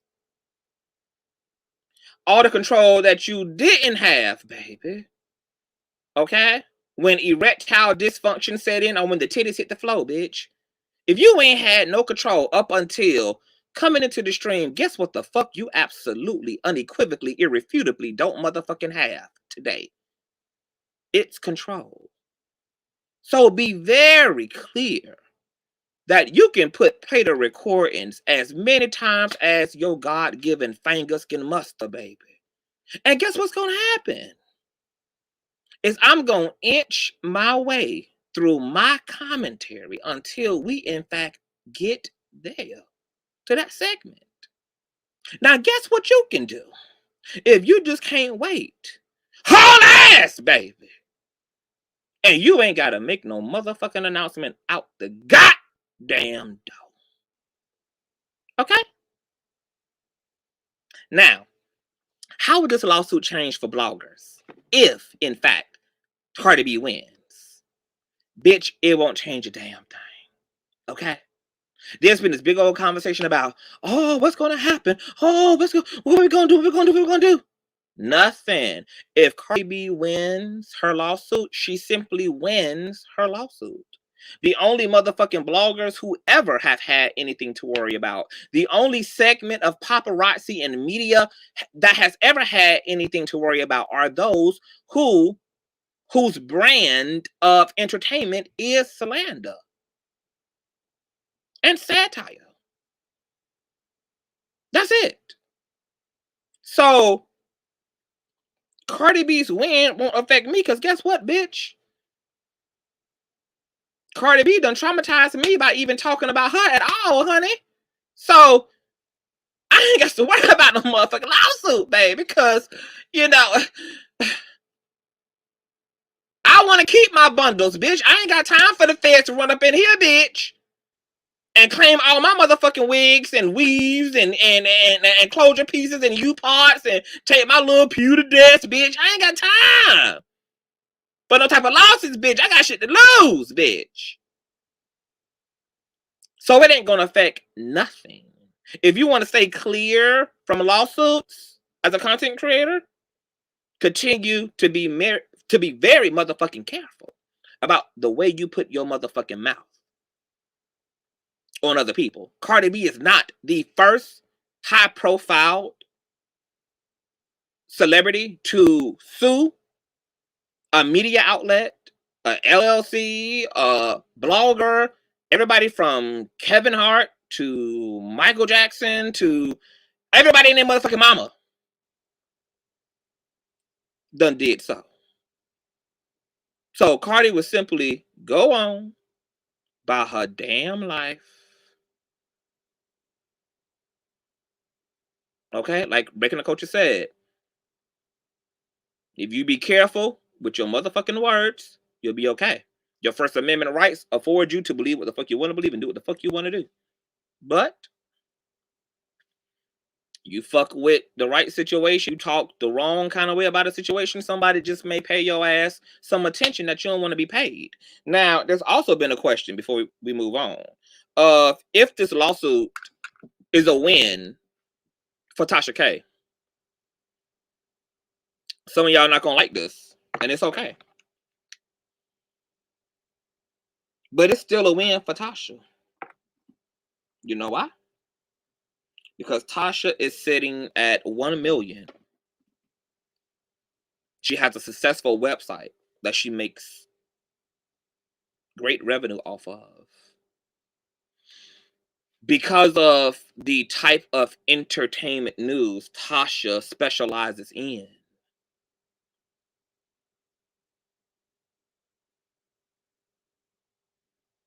This type of publicity works because in the salacious entertainment news reporting arena, there is no such thing as bad publicity. No matter what it costs you. Yeah, it costed Tasha some change. Her name is cemented into fucking pop culture history. Do you think Cardi B is ever going to sue another blogger again? Tasha K will probably be the only blogger that Cardi B gave this attention to. And Cardi B probably gave this attention to Tasha because she wanted to set a precedent around her name and hopefully communicate through a lawsuit with Tasha to other bloggers that she will in fact come for the motherfucking neck, even though she probably won't. But she needed to make an example or attempt to make an example because we haven't concluded yet. We don't know what the verdict will be from the jury or the judge. But Tasha won. She won because her clicks and her views translate in its equity. Wendy Williams done had her ass beat, her ass stalked, her ass divorced, her ass cheated on, her ass slapped, her ass tapped, her ass dipped, her ass whipped. And guess what? It was all a part of How You Doing? The Wendy Williams Show. Because in this particular field and area of celebrity entertainment, sorry, Doesn't matter whether you like it or not. Publicity of any and all kind work, even supernatural trolling. Okay? This is everything that the paparazzi and media and news outlets is made of.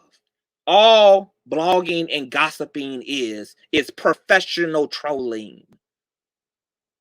You fuck around and get sued by Beyonce. You fuck around and get sued by Nicki Minaj. You fuck around and get sued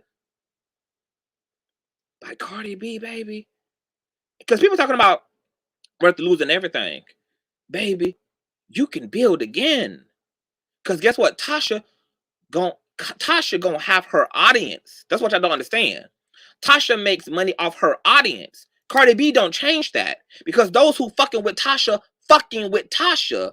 So that means that Tasha is able to regenerate, rejuvenate, and rise from the ashes like the phoenix because she has a sustainable audience who's invested in what she brings as an entertainer to this space. Cardi cannot stop the evolution and the existence and the presence of Tasha K in media. Her audience is responsible for her presence. And because her audience don't give a fuck about whatever Cardi B's fight is, Tasha K, even if she owes $2-3 million from this shit and she got to pay this and pay that and a gag order is put on her and she can't talk about Cardi for the rest of her natural born life, perfectly fine. She has an audience that is financially invested in her existence the same way that Wendy Williams and TMZ and World Star News get sued every fucking day. They settle out of court every other fucking month. Millions and millions and millions of dollars. But when you're making millions and millions and millions of fucking dollars and you got a sustainable audience, you can survive every head-on fucking collision. Y'all are looking at the wrong shit. Y'all are thinking Cardi herself can stop this. Can't. The only thing that could ever stop any outlet is their sustainable audience. The moment that the audience pulls back, just like Cardi B, she cannot have any level of success without her audience. WAP goes to #1 because of her audience. Every feature goes to #1 because of her audience. Anything that she does that becomes successful is because there is a consumer base buying what the fuck Cardi is selling, and it's the same system for Tasha K. So for some of y'all who think that this lawsuit ends Tasha and your preference is to not have her in the entertainment space, what you would simply have to do, no matter who's suing her, is just simply not watch her. Because as long as she has a supportive audience, she's going to be here. And you're going to have to deal with her in your timeline, wherever that timeline is. The same way that people don't like Wit or Wendy, and they simply have to click another channel, that's what you'll have to do. Okay? Now, once again, I know y'all want to get into the morals and Tasha is wrong. And hey, here's the reality to the law. Is people get away with saying all type of crazy shit about people because some people just choose to allow that. If Cardi B would have never held Tasha accountable, Tasha K, under her First Amendment rights, would have been able to sit there and continue on in her existence. Now, you can say it. And if you can handle the costs, if you the boss and you can pay the cost, it is what the fuck it is. It's what the fuck it is. Now, before I really move on, what I would say as it relates to this segment is, you know, the right to do something and the power to do something should always appeal to us, appeal to our higher nature, to our morality. There are things I can do, but for me, I would choose not to. And there are people in the world who have the power to do things, and they're going to do what thou will with that power, whether it's for the betterment of humanity or whether it's for the worst of it, whether it's for the betterment of themselves or whether it's for the worst of it. Tasha is using her right and her power a certain way, and other people are using their power and their right in a certain way. People are saying that they hope it was worth it for Tasha. I don't think that Tasha would have pushed through and committed to this had she, for herself, not felt it was. She clearly felt that it was.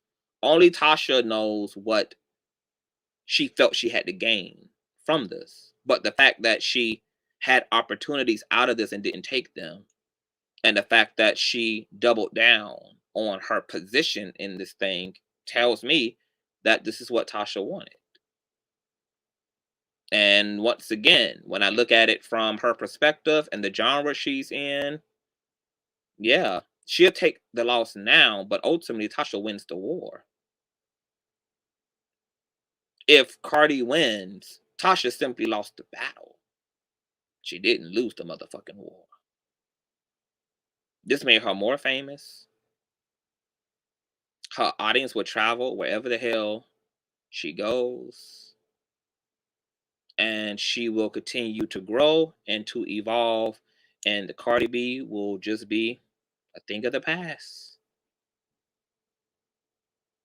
Okay?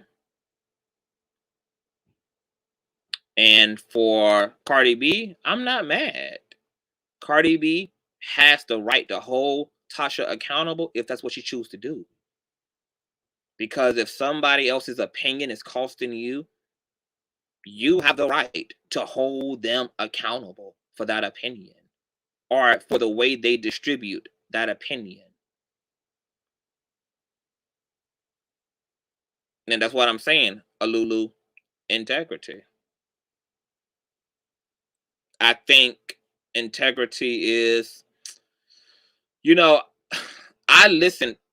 friends with bloggers. I'm friends with celebrities. There are people who take the attitude when it comes to celebrities as the reason why it's easy to dehumanize some celebrities is because some celebrities are performing and they want to cut a fool and they want to be a fool and they want to turn that camera on when it should be turned off and they want to say that thing that they shouldn't say. And so for some bloggers, if they're perceiving a celebrity carrying themselves like a fucking joke and wanting to be the butt of the joke, some bloggers will press the gas because they feel like, hey, you want to be the joke and we gonna fucking laugh. And I think in this case, Tasha didn't respect Cardi.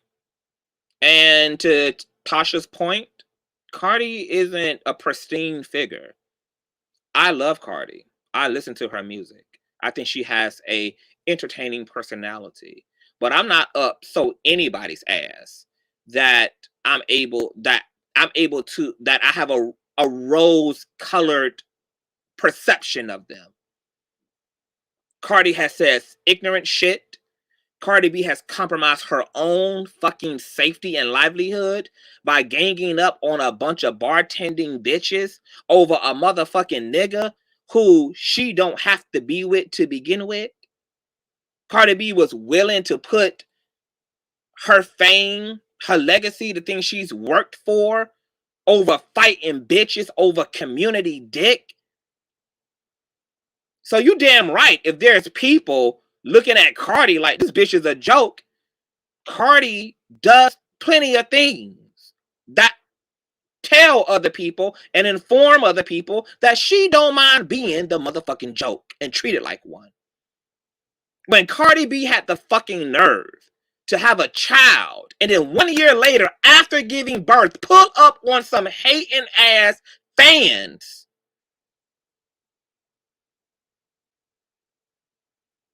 so that she could prove something to her ego because they were talking shit on Twitter. And you got a whole 1 year old daughter at home who needs her mother. You don't know nothing about these dusty motherfuckers you pulling up on, and had you pull up on their ass and they blow your motherfucking wig back, if they would have emptied the clip off into the motherfucking vehicle because they were that goddamn pressed. Who was supposed to feel sorry for who? When you want to be a show pony, expect there to be hecklers.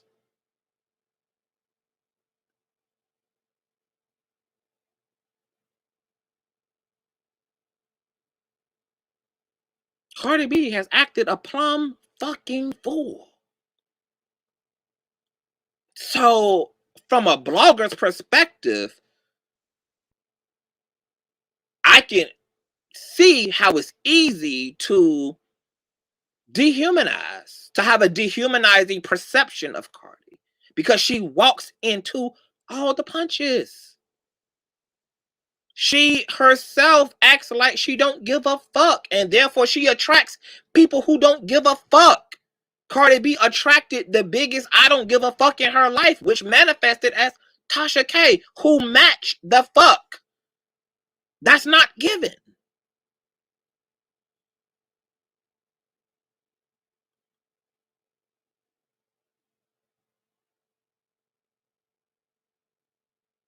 So, I don't know what to say. Celebrities in the blog world, it's a lot of psychology. It's a lot of different psychologies and mindsets that each blogger approaches shit with based upon the way they're observing a person. And if Tasha is okay with her behavior, these are her fucking consequences and repercussions to suffer through. This is time and money out of her motherfucking life. I'm not going to be so invested in either case. Cardi is doing what the fuck she feels she needs to do. But my big thing with Cardi is I hope that Cardi doesn't realize that it's not only bloggers who can be the problem. I hope she also realizes that she herself is the fucking problem at times as well. I hope she knows that she willfully walks into the bullshit of it all based upon the way she lives her own fucking life, the way she engages and weaponizes and abuses social media as well.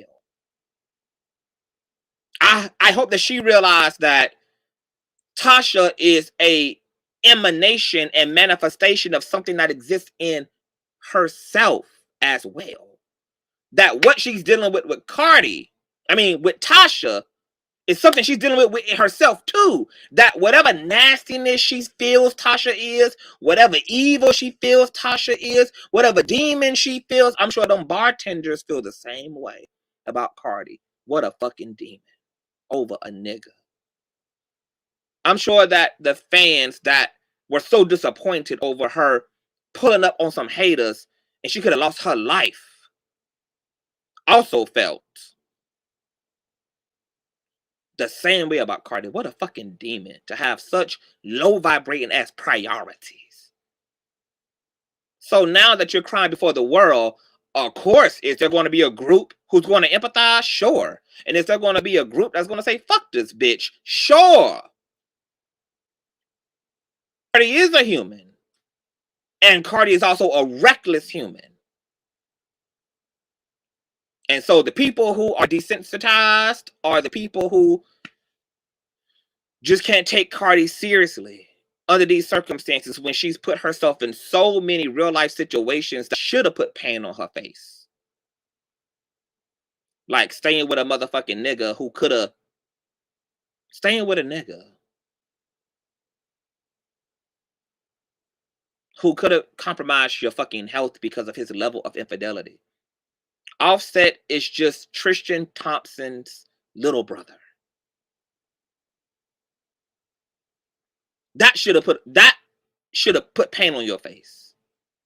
To come back home to that little girl after pulling up on some skinny ass twinks on coke because you wanted to be a bad bitch, when you looked at that little girl's face and realized that her mama could have lost her motherfucking life over some ego shit, that should have been the shit that brought you to fucking tears.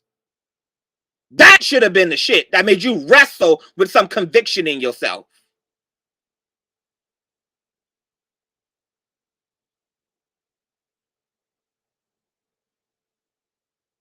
What Tasha said, what Tasha alluded to, what the audience thought Tasha meant, it was ugly, sure.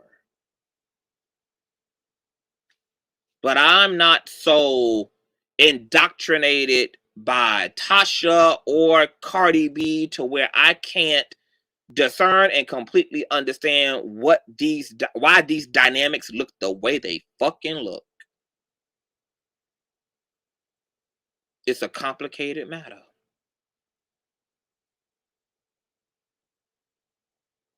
It's a complicated matter. You get the complexity of the law and all this shit, it gets super weird. So, all I know is Tasha ran her fucking mouth. Cardi B is holding her accountable for running her fucking mouth. And if Cardi wanted to sue Tasha to hold her ass accountable, Cardi B has the right to do that, regardless of whether you like Cardi B or not. And if Tasha wins in this case, then hey, there's grounds for that as well, as we explored here tonight. If her lawyers argued enough and Tasha's time on the stand was enough and her honest opinion was the strength of the shit, then hey, it's going to be what it's going to be. And see, this is the whole thing about me, is I don't give a fuck about celebrities. And I don't give a fuck about clout. My relationship to my calling has nothing to do with being connected to any one person. So I can speak my motherfucking mind. Because I only got to this place because of my gifting and my relationship to God. And God only used people and monopolized and triangulated to get me here. And if God want me to the next phase, God will continue to put the right motherfuckers in place. One of the reasons why I don't want to be connected and I don't want to be close to the entertainment world is because I want to be able to tell my truth. My truth. I don't want to be up Cardi B's ass and I don't want to be up Tasha K's ass. I want to be CTV. And I want to be able to understand everything. And I want to yield to what's sensible.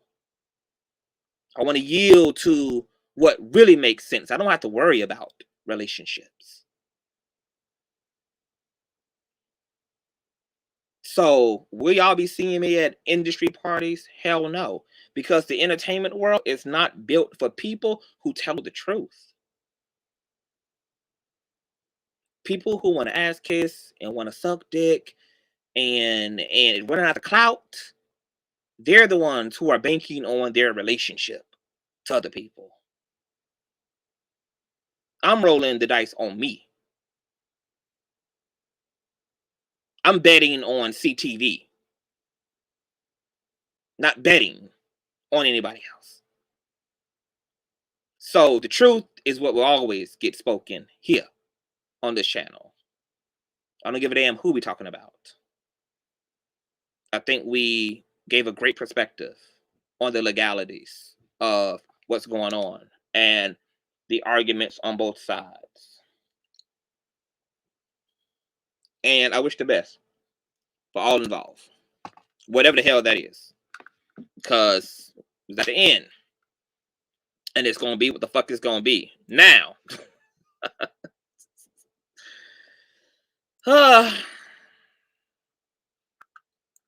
Now, girl. Hold on. Where's my... Y'all motherfucking asses, baby. These audio clips.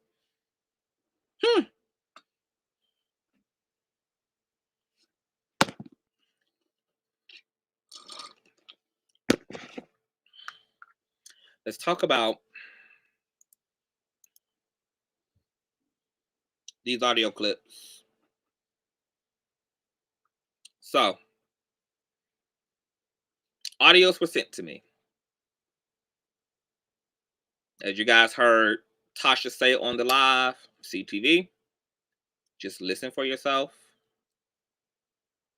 Give your honest opinion about what you hear.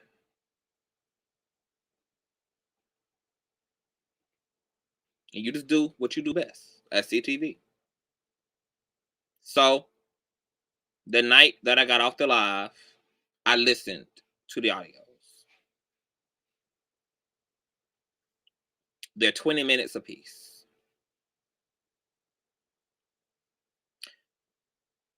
There's a lot that was going on.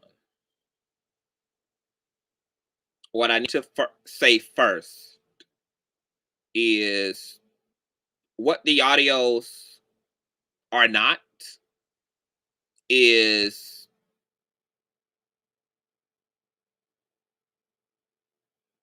Storm admitting to coke. That's what the audios are not.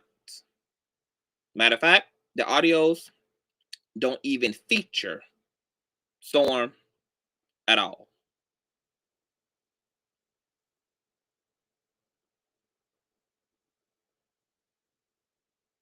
Secondly, because I have to be very mindful, people were under the impression that Chelsea and Vaughn had set up cameras in Storm's house. Those who were listening terribly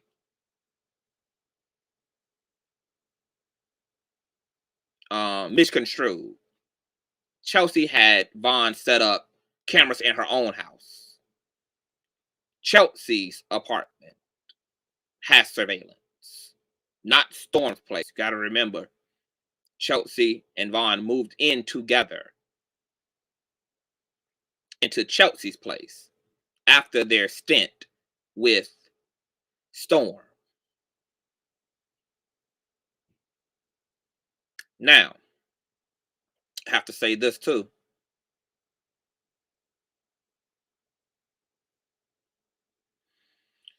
Because I have to be mindful.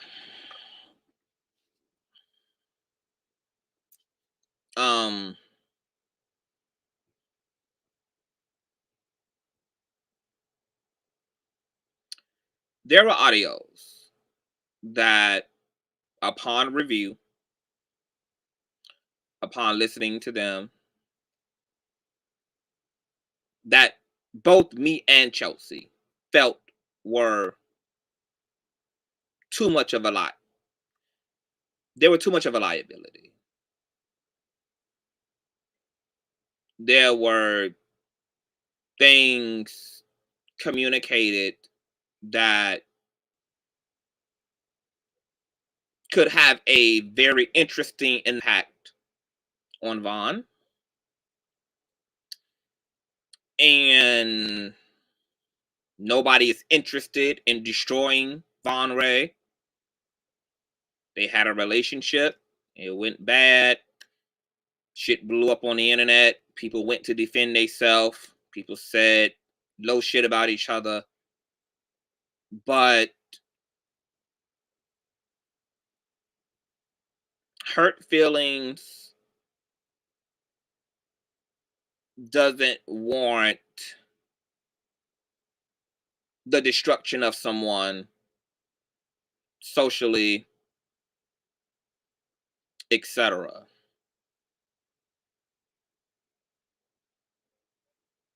So there were audios that won't go up that won't be submitted, that will not be heard by the public, that just won't. And Chelsea, this is her situation, not y'all's. Don't get it fucked up. Both Vaughn and Chelsea allowed us into their business in a way. But do not get it fucked up that this is our situation. This is Chelsea and Vaughn's situation at the end of the day. And she gets to decide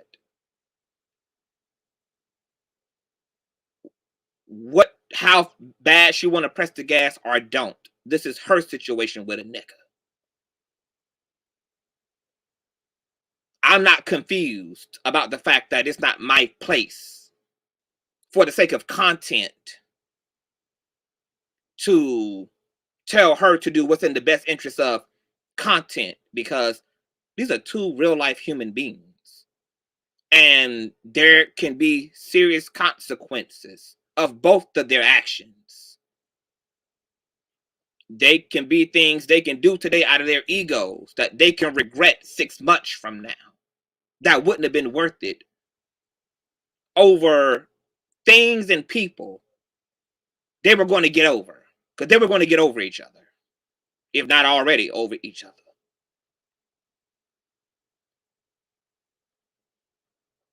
So Chelsea and I had a conversation about certain audios that should not be afforded to the public.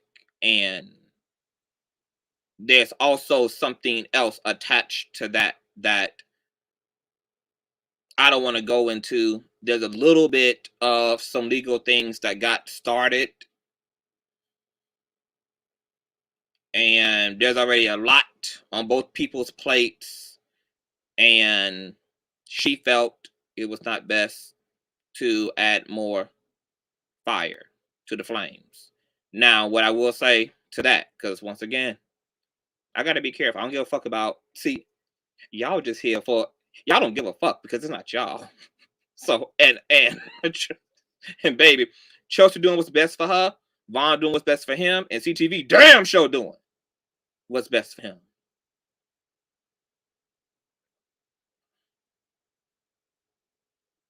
Why did Chelsea record? This is important. Both Chelsea and Vaughn did their share of recording.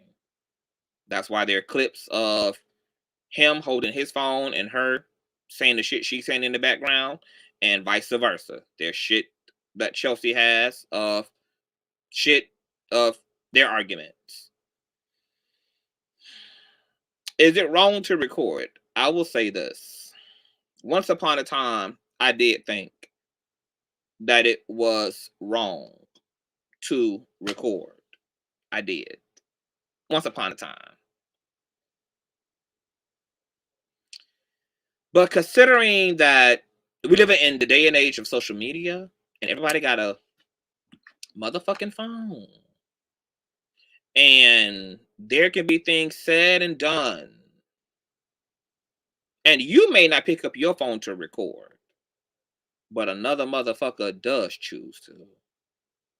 And then they have the burden of being able to substantiate their perspective because they have so-called evidence. And all you have is your fucking word and your testimony because you chose the person in the situation to not record. When this happens, unfortunately, it's the person who didn't record that gets the shitty end of the stick. Because what people don't realize even about recordings and so-called evidence is that even that shit is not that black and white.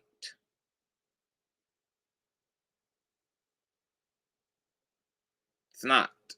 Because even evidence has a context. So that means that we can be arguing. And I could have started the argument with your motherfucking ass. And now you hot and pressed, and you saying all type of wild shit. And then I conveniently choose to record all the wild shit you're saying. And then I can get up here and expose you. And then I can play the facts. And nobody knows the entire context. Nobody knows that I was the one who gaslit that altercation. Nobody knows that I was the one minding my business, that I was the one sitting alone in my room, and you came busting up in my shit. And nobody knows that. You had the luxury of recording my response to the fuck shit and then being the first to get up and to tell your story with your evidence in place. And all I have now out in this motherfucker is my word. Who's going to fucking believe that on social media? In conjunction with the motherfucker who got the facts. So even when it comes to stuff like this,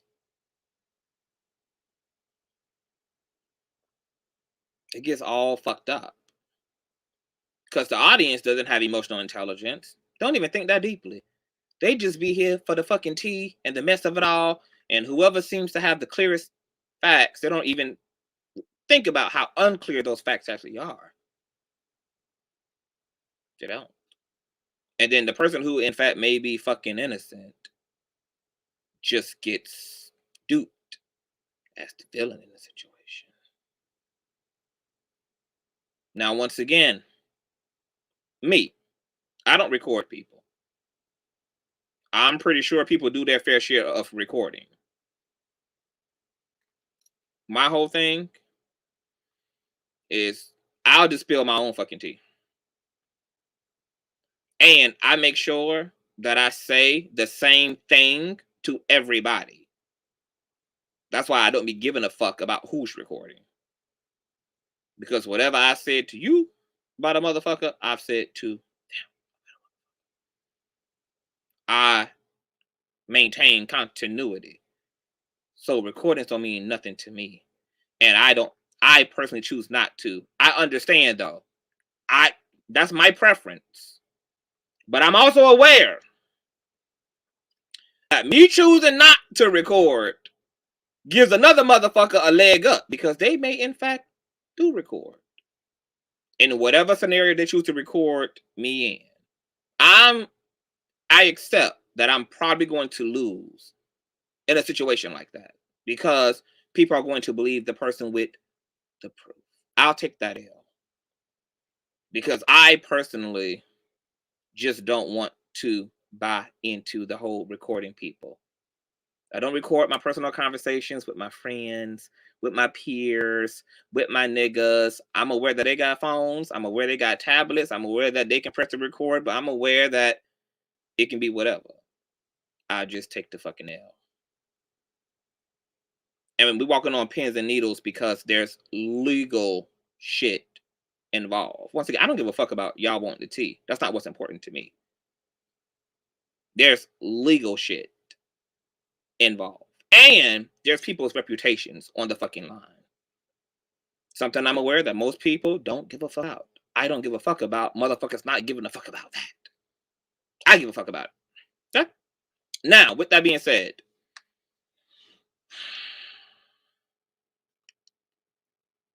matter of fact, let me follow orders. Because once again, this ain't my tea. This is somebody else's. Okay? And I'm okay with listening to the way that they want things done because this ain't about me, baby. So hold on real quick. Let me make something clear. Due to the motherfucking nature of Von's legal status and him not reporting his address change in prompt time to his parole officer, because I wrote this shit up because I want to be clear, okay? and pending restraining order involving Chelsea. Chelsea desires that I not submit all 6 recordings due to the conversation that could potentially land Vaughn in jail. The biggest thing for Vaughn has been, she's trying to get me locked up. She's trying to get me locked up. She's trying to get me locked up. Now he knows that's in fact not the case. And that's why there are certain things that are not going to fucking go up.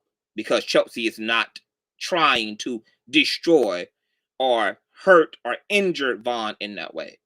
What she does want is to feel safe. What she does want is to have some part of her truth at least up in all of this, considering everything that has been said. What she does want is to just at this point be left the fuck alone, but she doesn't want this boy in jail. She doesn't want him serving time. And not bringing forth certain recordings are going to alleviate any potential, okay, for any of that. Now, Chelsea does not want Vaughn in jail. However, once again, she would like him to stop talking about her in a sexual harassing way on social media and to not have access to her or her property, because you guys know that Vaughn admitted on his podcast that he lives in the same building as Chelsea, something that Chelsea did not know. She was not aware that Vaughn was living a few floors down from her until he said it on his podcast.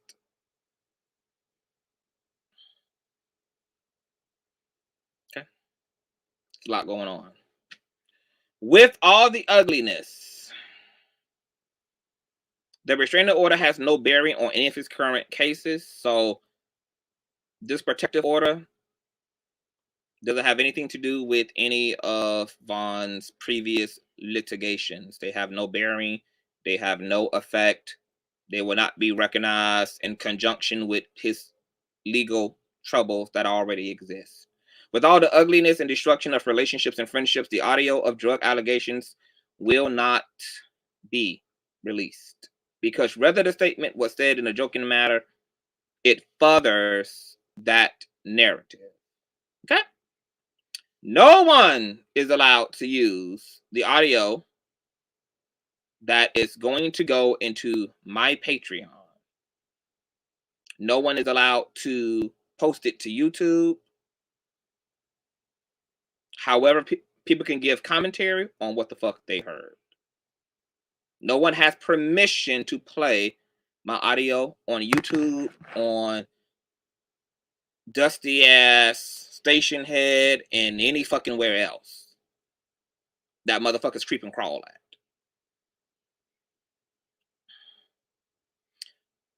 Why it took me so long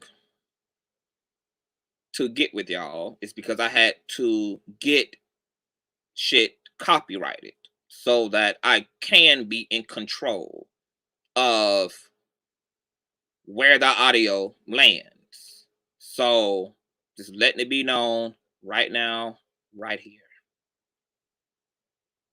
If I hear the audio anywhere in these public spaces outside of my Patreon, your ass will get flagged and fucking toe tagged. Those are the rules of engagement. That's how Chelsea would have it to be.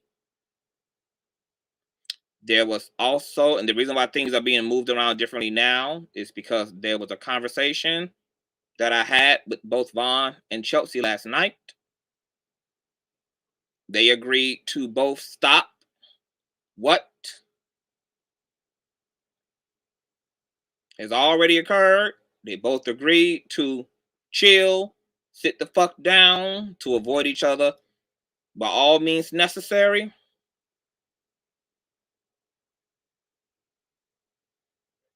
And so we don't want to do anything that ignites a situation that even all y'all saying y'all want to end. If y'all really want the situation between Chelsea and Vaughn to end, then guess what? Some of these fucking recordings not going up, and the protection of these recordings in my Patreon is the way that it has to be, because that aids in the bed, and these two being able to continue to reconcile, continue to respectfully move apart. I don't give a fuck how anybody feels about this process. I am not a salacious entertainment gossip channel alone. My channel is about healing. My channel is about real repairing. My channel is about real fucking resolve amongst the mess. So if you're looking for a content creator who prioritizes the mess and is willing to inflame shit just for the sake of keeping shit spicy, I am not the bitch for you. And if you need to unsubscribe, do what the fuck you need to do, because it ain't a motherfucking gun, a AK-47, or a sawed-off rifle to the head of any motherfucking body. If you don't need me, know that I don't need you either. Haul ass. Because that ain't what I do and how I get down over here. I'm not going to hell for none of this shit. I got enough shit I gotta talk to God about. I'm not going to hell over foolishness. Just not gonna happen. Okay? Now,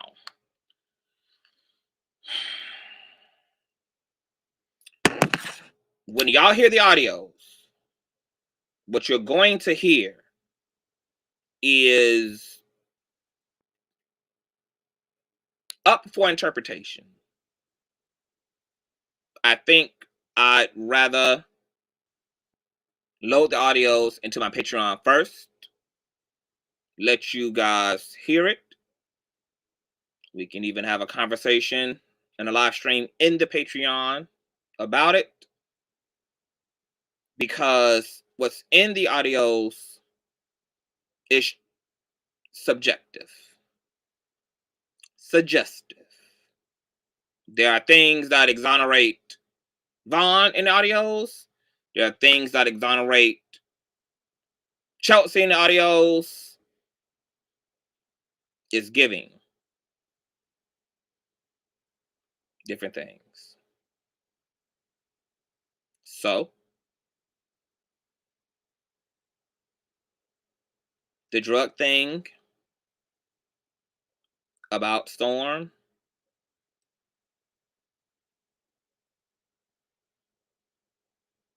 it's not true. Storm doesn't do coke. The question was whether Vaughn told Tasha that Storm did coke.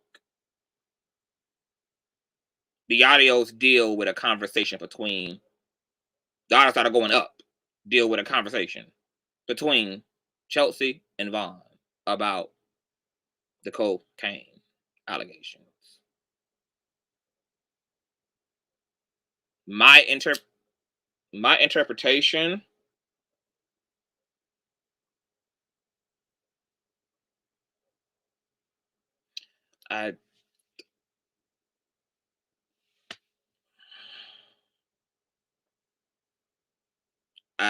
the way that the conversation was had, it's difficult to draw, to be conclusive.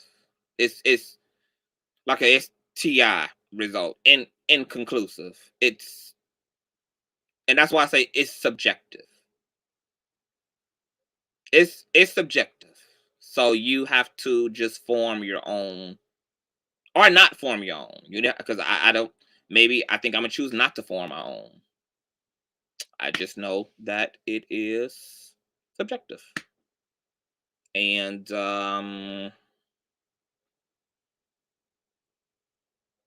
we'll talk about it. We'll talk about it. I'm going to load the audios that were agreed to be uploaded.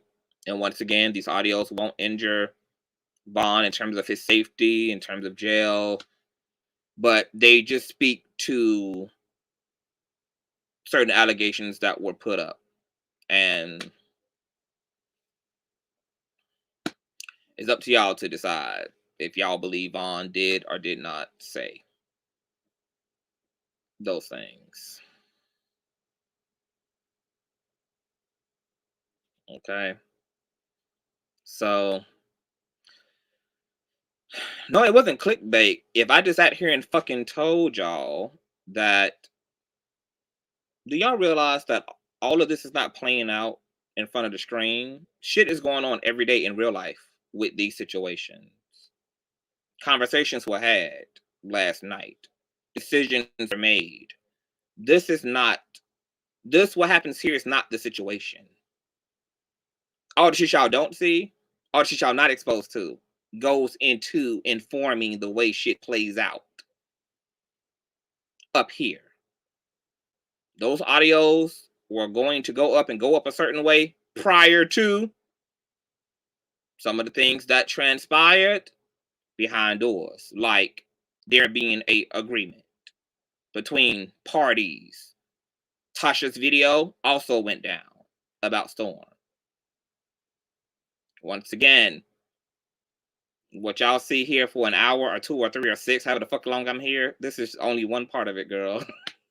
Y'all have no idea all the other movements. This is a real life situation, not a social media situation. So, I don't want to say what I believe. Do y'all want me to drop the link? Is the question.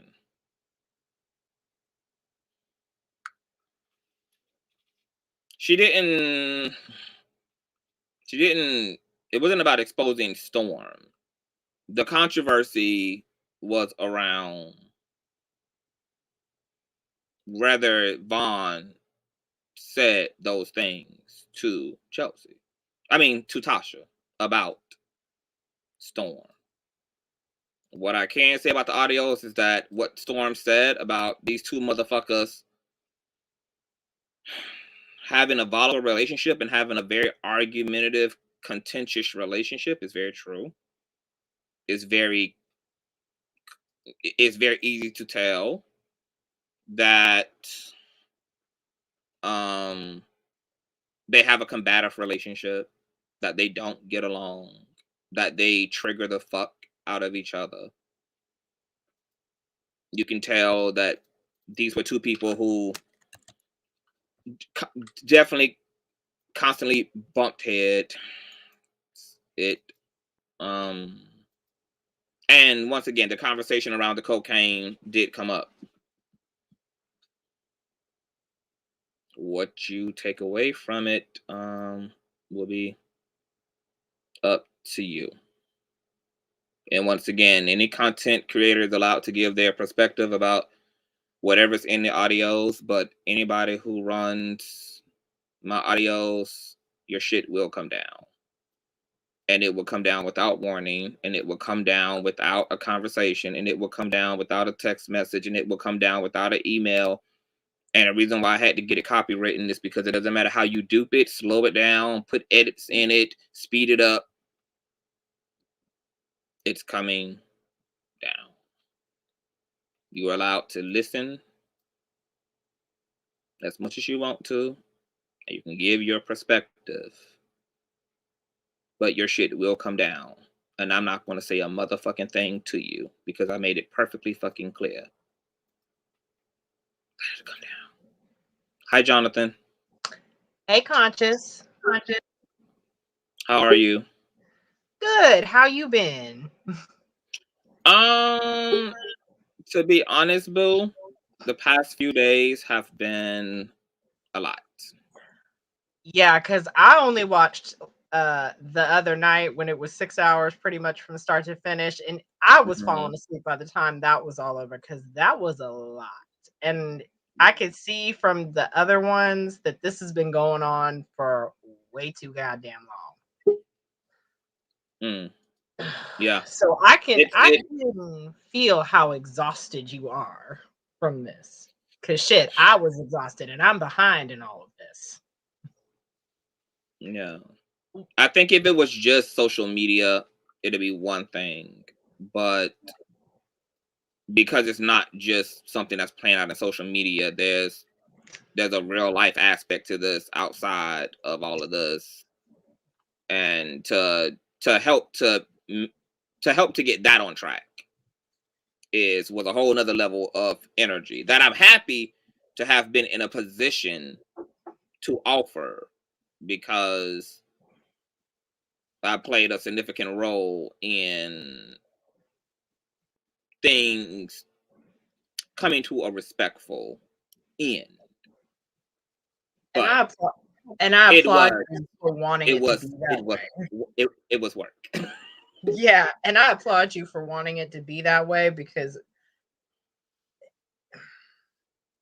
not to be lame, but like this shit should have never been all over social media to begin with. Like, obviously, just from watching last night, Chelsea and Vaughn had a very toxic ass relationship that didn't nobody else need to get involved in. And unfortunately, Storm got stuck in the middle of that and was collateral damage to it.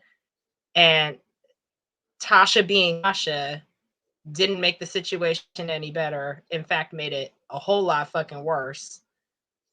Because by the third, how many times did she call in the other night? 3 times? 3 different times? Did she not?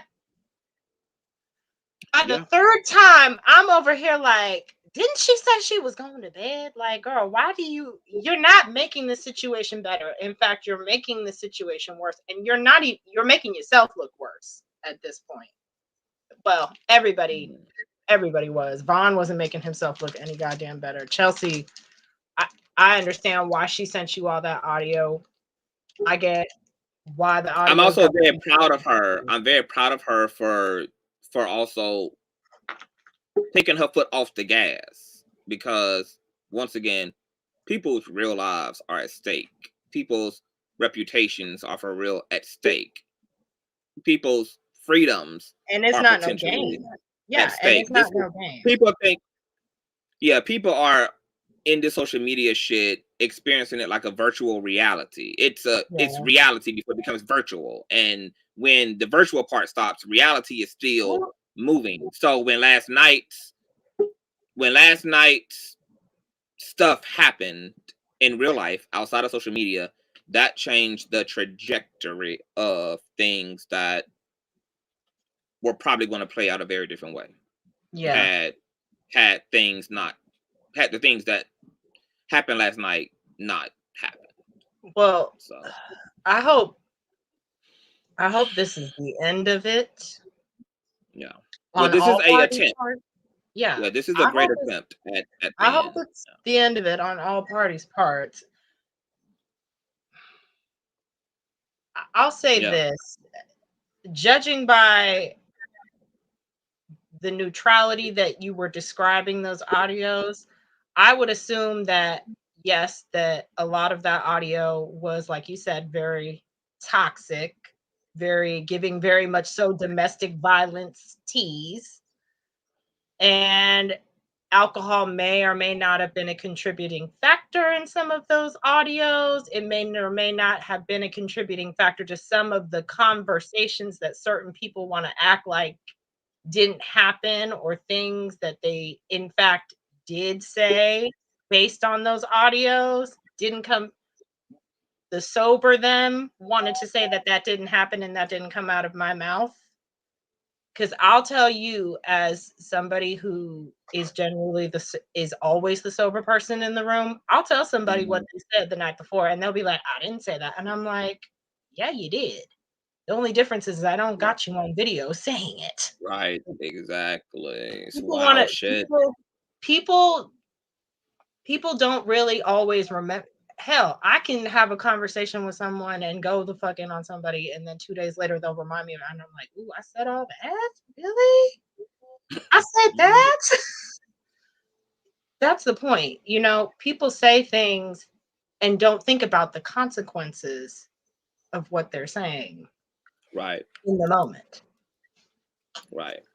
Exactly. But what did I want to say about last night though? Because I did want to say one thing. Did you get that Instagram DM I sent you this morning from Dineva? I sent you one because it was funny that you were mentioning Dineva in the title today. Because I was like, well, now what Dineva got to do with any of this goddamn shit? He said he wasn't gonna speak on none of that shit. And believe me, Claudia and them were trying to get him to have it. He said, nope, I'm not having an opinion on that. That ain't got shit to do with me. And then you know who crawled out of the depths of the grave that she was put in and got him, had him trying to choose violence this morning. I sent you the post, but you might not have seen it. Okay, but it was. I'll check it out tonight because I had so much. I was up till like 4 a.m. I got up early. I had to do 50 meal everything because I got a life outside. I got a life outside of all this shit too. But I didn't get it. And then everything gets flooded. DMs are flooded. Emails are flooded. Like everywhere is fucking flooded. But I would definitely check it out. I didn't get a chance to look at it. He deleted the post, but basically, straight from the dumpster. Starting with her shit again, which I don't know what in the world, bitch. Like, come back and give commentary. We're not even in no controversy. So what you gotta say about him? But no, it's the cloud of it all. It's the cloud of it all.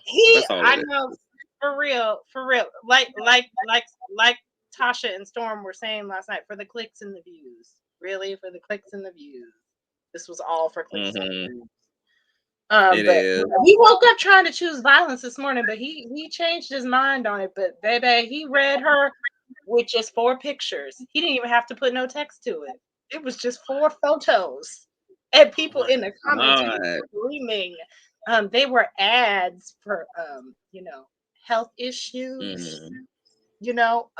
Recommending what you do about certain odors that we know a certain person seems to struggle with. Oh my god! Wait, hold on. We will get into that in another video for sure. Okay, all right. Let me stop. Let me let you go. All I'm gonna say is I'm gonna check it out though and see what. All I'm gonna say is this whole situation seems very, very sad. Whether obviously Chelsea and Vaughn need to stay the fuck away from each other for the rest of their lives and they will, and that's why communication. And that's why things are being handled the way they are. It's to facilitate an actual forward moving. Some of these people they don't really give a fuck. Like they don't give a fuck. And they're used to dealing with content creators who are in it. And they're used to dealing with content creators. First of all, to the people, ain't no other fucking content creator going to drag me, because any bitch can get dragged. Any bitch can get dragged. Okay? This is my content.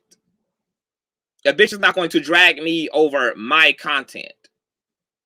And any motherfucker who does the dragging know that I'm going to light every motherfucking hoe up over something that ain't their content and ain't their motherfucking business to begin with.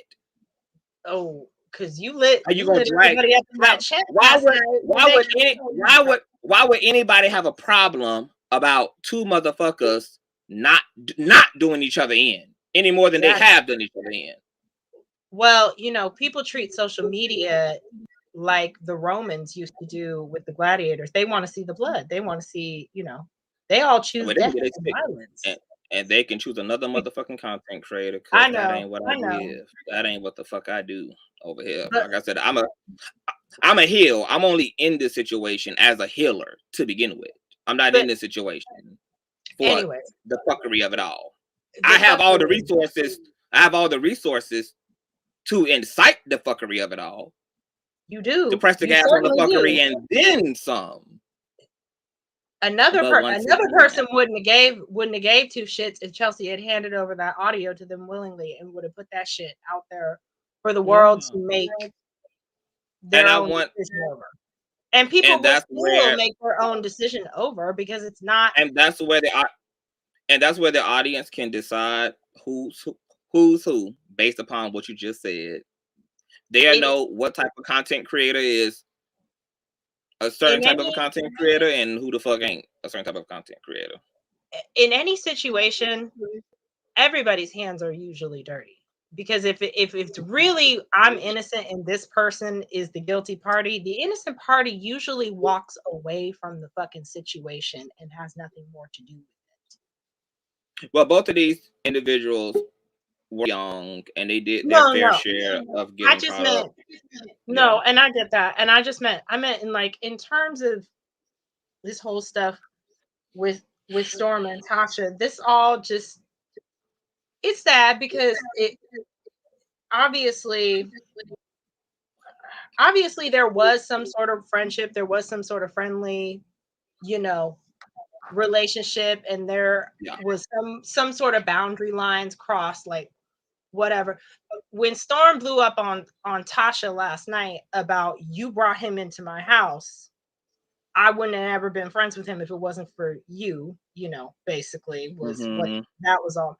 It reminded me very much so of a fight me and my best friend got in over a girl she introduced me to. And when I tell you my best friend of 20 years cussed me the fuck out over this girl in a public setting in front of a bunch of in front of a bunch of our mutual friends about, you know, about me asking her to come over to my and all this stuff, and then insinuating to me like you're not allowed to invite this girl over to your house without me being there because what if she do? And I'm over here like, bitch, why the fuck would you ever introduce me to somebody who you're not sure of is gonna rob me blind? Like I'm vetting her on your association with her because as my friend, you're supposed to have a good judge of fucking character. So why the fuck would you ever bring somebody around me that you felt like was shady? And she didn't get it. And she didn't get it. And she didn't get why the fuck she was wrong for cussing me the fuck out over it. But what I will say is what it felt like was there was some jealousy there. Like Vaughn and Storm got close and Tasha over here like, hold up. That's my fucking friend, not your fucking friend. It seemed like some of that was playing into that. Like Tasha didn't necessarily like that they got close and buddy. But then when, of course, the shit hit the fan, she want to be like, I fell out with this motherfucker. You're supposed to fall out with him too. As my friend, as your mentor, as whatever the relationship she want to put on it. Yeah. And I don't agree with that shit either, because just because somebody else falls out with a mutual friend does not mean you're supposed to fall out. Because whatever the fuck they did to you, they didn't do that shit to me. Now, it was a lot of moving parts. If they did some shady ass shit to you, then yeah, I need to be keeping my eyes on them, because what one person will do to another, they'll do to you as well. Yeah. Well, I do got to let you go, Boo. I got 50 million people backstage. But thank you for coming up, love. I appreciate you. You're welcome. And I'll talk to you later. Okay, love. Bye. Okay, we're going to bring up Barbie. I see you backstage, but your device is saying that it won't connect. And I can't be up here all night, guys, because I do have to load this shit into Patreon as well. So give your thoughts and let's wrap it up. How doing? M Hill. Oh my God. Hi. Hey, I want to first of all tell you how much I love you. Okay, I'm in love. And that's because of the show you did yesterday. Can you hear me? Yes, I can hear you loud and clear. Can you hear me? Yes. I love the fact I can hear that you.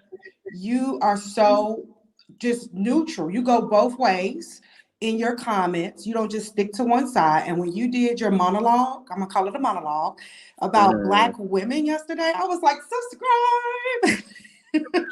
I was like snapping my fingers because I feel like you kept it so 100. That video needs to go viral. That's what I feel, because it was real. But about the Tasha K stuff, just since I've been watching, especially just watching you primarily and just seeing a few of the other things that Storm and everybody else have put out, I feel like Tasha K identified Vaughn as being messy. Because remember, she kept on saying Vaughn was on the phone with her. So when you think about that, her being one of the older people in the group, I think that it started to become like this, let's get rid of Vaughn because he's become a threat to not only my circle, but my business. So when you look at it from that perspective, I think that it was a choice that she made to kind of out him, to get him out. Like, he got to go.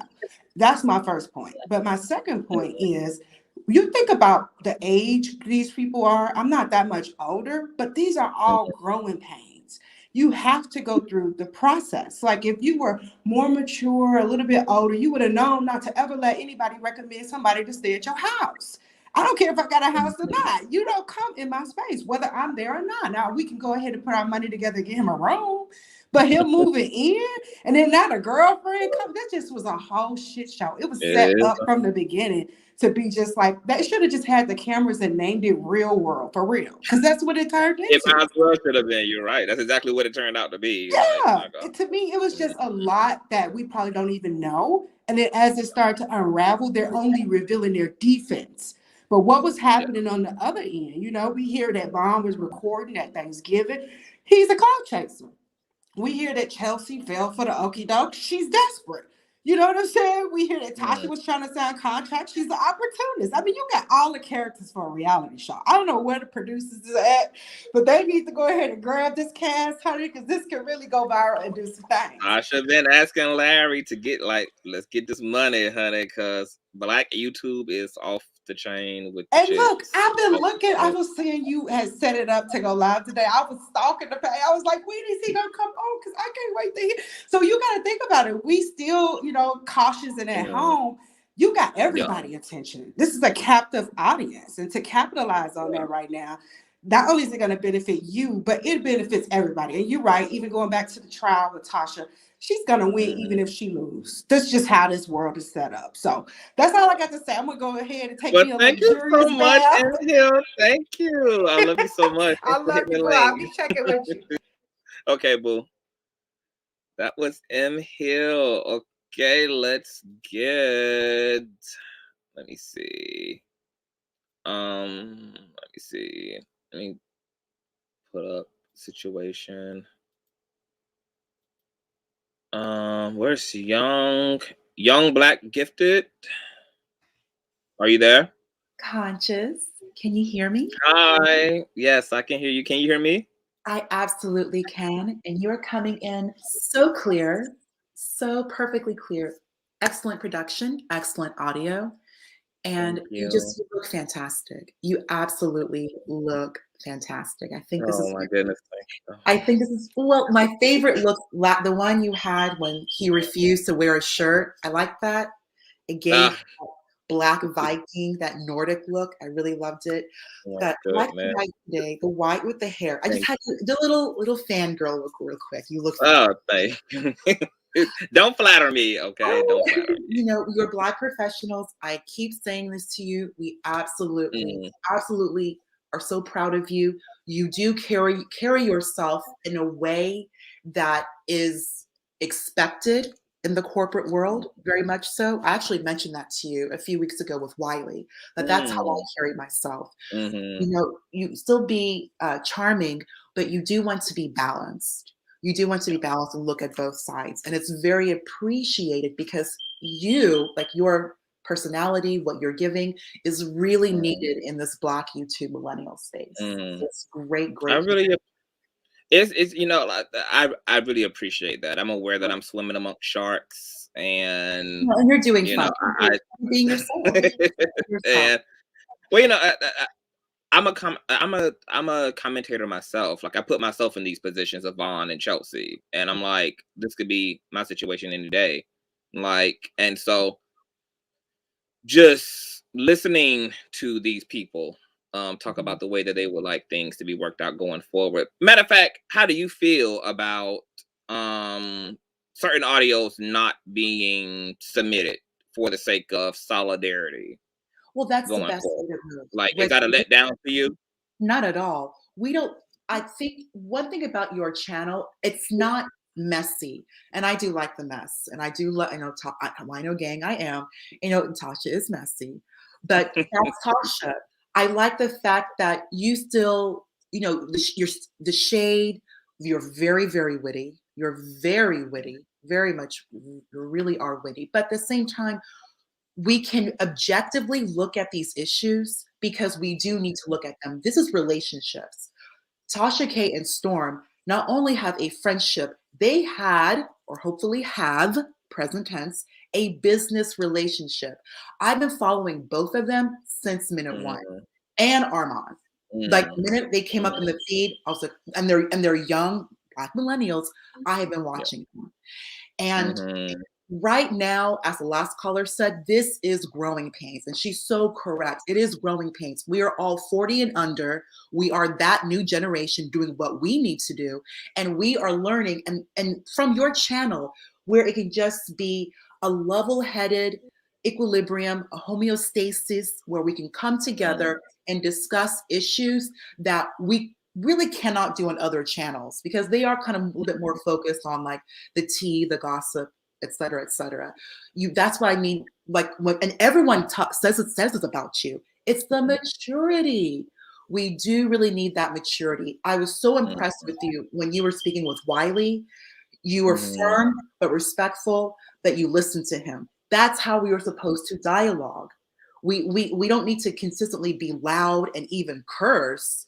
But because when I notice when you're speaking as I mentioned to you in the Cash App, as a third-party mediator, as the facilitator, I don't see you cursing. I don't see you speaking loudly. You are really trying to, I know it's kind of, someone mentioned in your comment section, you know, kind of like Oprah and like own. And that is like Oprah in the 80s, like just coming in to bring these subjects that we do need to discuss. And like I mentioned, during Christmas, you guys were doing something that we have never seen. You are an owner. So it's fantastic. You're really moving up, and this is your content. You. Very soon, you're going to be discussing licensing. That's where the real money is here. Licensing. Thank you. Yes. Well, you know what? It's not like you know a lot about that, so you keep in touch with me. Oh, of course. And I wanted to just end with one issue only, and that's liability. Who is being sued? Is it who's the defendant? Because from my understanding, Tasha Kebe is the defendant. Tasha Kebe's the defendant. And many people keep bringing up her channel. Tasha does not have a channel. Kebe Studios has that channel. That is owned by Kebe Studios. Moreover, Tasha has repeatedly said in many of her lives and her uploaded videos that, oh no, I'm just an employee. I'm just a talent. I don't own anything. I'm just the employee. Tasha really does. She plays chess. She really does. She not only plays chess, she knows the wood the chessboard is made of. She knows who created the game chess, all multiple. She does keep it 2 steps ahead. And whatever happens, at the end of the day, Tasha is probably a W-2 employee. By saying that, my business advisor told me last year that many of these courts, when you run as an LLC or as a business and you are taking money out of that LLC to do whatever you want, it's like you're mixing funds. Courts do not like that. What they're now suggesting is that you have your business and you pay yourself as a W-2 employee. You're separating and you're removing liability. You're making it clear, oh no, I'm just a regular person. These views may or may not be the sole owner of Kebe Studios and their affiliates. I don't know. I'm just an employee. I'm just a regular person. Tasha, so let's just say Cardi B wins. Let's say she wins. What is she going to win? Tasha K very well could have like 5 cents to her name. We all know Kebe Studios has all the money. Another example, we all know Curtis Jackson, but then we also know 50 Cent. 2 completely separate legal entities. When these women sue, when they sue, they're suing Curtis Jackson. They're not suing 50 Cent. So whatever Curtis Jackson has in his little bank account, First Convenience Bank, that's basically all you're going to get. You're not touching 50 Cent's money. There's and I'll wrap up. There's another YouTuber, another Black woman. She actually sold her home to her business. She sold her home to her business. So Come on with the finessing. It's the finesse of it all for me. that's all you do. That's how they move. That's how wealthy people move. And I'm just one more thing on politics for you. Remember when people keep bringing up about Trump? Oh, he keeps filing bankruptcy. He keeps filing bankruptcy. What Trump was doing is what many white men, what they do. You use bankruptcy as a negotiation tactic. Well, not only is it a way to protect your assets, but you can also say, hey, you know what? I'm just kind of low on funds. You have no choice but to work things out with me. That's what you have to do. That's what Trump was doing those 4 times he filed. And on top of that, he just filed. There was nothing that was discharged. There's so many avenues and ways to let this system work for you. And we need to learn that. Black millennials. Do you have a channel? I do not have a channel, but I should totally get a channel. I mean, you're even saying things that people didn't even know, like selling your own home to it. Like that's the stuff that's the type of information and nuanced understanding that we need, especially as Black Americans. Like nobody is coming from the upper class, middle class, for the lower class and teaching their ways into success and understanding finances and the banking system and LLCs. Like that information is just not there. Black talent in general is just like signing contracts, signing their life away, getting finessed, getting raped essentially financially, like not even because they don't have the language, they don't have the intellect, they don't have the knowledge base to know what they're doing and what's being done to them. So they just walk into the exploitation of it all, or walk into circumstances that could have been avoided just had you known how the system and mastering your understanding around that system. People like you need a channel. We need people like you to speak the things that you come onto this platform and speak. You should definitely consider being a content creator. Even if you choose to calm down and do a podcast and audio style, you should definitely consider being a content creator. Well, something I'll definitely look at, and I'll definitely keep you and the team posted. And and also just with Vaughn, everybody be very careful. Be very careful who you, not just letting your home, but letting your circle. I adore Tasha, but at the end of the day, she is the one, like the previous caller said, you co-sign. You're Tasha K. I'm working with you. I've made money off you. Your opinion does matter. So when you do give that, that TK seal of approval, people are going to take heed. Respectfully, people will take heed. But however, Tasha did say on your live that she told Storm, you should charge him a room. Charge him. You should charge him. It was Storm's decision to let this guy that he did not vet. He didn't go through background. If he went through Equifax, hello, why did you not run his Equifax? You could run his plates. You had to run background at the very least. But he does need to continue to take most of this responsibility, because you keep letting this guy in your life. You're funding him, and then you just let Chelsea come into that. Tasha said that she had no idea about that. So yes, TK, but Storm, you let him stay there for free. Tasha said you charge him, and then you're bringing in extra people, his girlfriend on top of that. It's the mad real world out there. That's what it looks like. But I'm pro us. I'm pro Black millennial. And I'll be straightforward. Cardi B is not a Black millennial. I don't know what she is. I don't want to disrespect her because this is your channel. But I am Wino Gang all day, every day. Yes. Okay. Bye, everyone. Amen. Good evening. Bye, boo. Bye. Thank you for being up here. Absolutely. I'm just letting everybody sound off and give their opinion. I've been up here talking, so I'm letting everybody do their fair share of sounding off. I refuse to lose. Hey, how are you? How are you? First of all, how are you? I'm good. I love your channel. I was actually going to speak on you today, but I said, you know what? I'm going to come here and tell them for myself. Let me tell you, you handled that like nobody on YouTube would have ever handled that. People would have easily said, hit my Cash App and I'll play it. You feel me? All the people in here, they'd have collected and played it. But you didn't do that because you wanted to be loyal to everybody. You wanted everybody to have their own say-so. and then you got to talk to everybody individually, so you know what time it is, you know what's up. But is it It your was a way story for to me to. tell? It was No, also a way. It was also a way for me to protect the uh, audio, absolutely. and everything because So, and like I It's said, it wasn't. It's not my situation to right. control. Yes, I'm facilitating exchanges and conversations around it on my platform and even behind the scenes, but ultimately, this is not my situation. So why would I impose myself in a way that's out of sync But with the guess what? direction that the people involved want to go in? It's obvious that people look up to you because they took the time to hear what you had to say, and now things aren't playing out the way that it could have. You know what I mean? And Right. Von Favor, he Which got a which lot would have going been for the on. worst. It would have He been got a for lot the going on. worst. That's one. And then he got children. You feel me? At the end of the Yeah. day, he got children. Yeah. Chelsea, I've been through the same thing, but thank God she's young and experienced this early, you know? Yeah. And so prayerfully, she can heal and get past it. But I think Tasha was Yeah, doing more than she's already over it. She was just right. trying to clear up some of the things that got spoken about in Yeah, that shouldn't have been Tasha out. and Storms, and so and she didn't.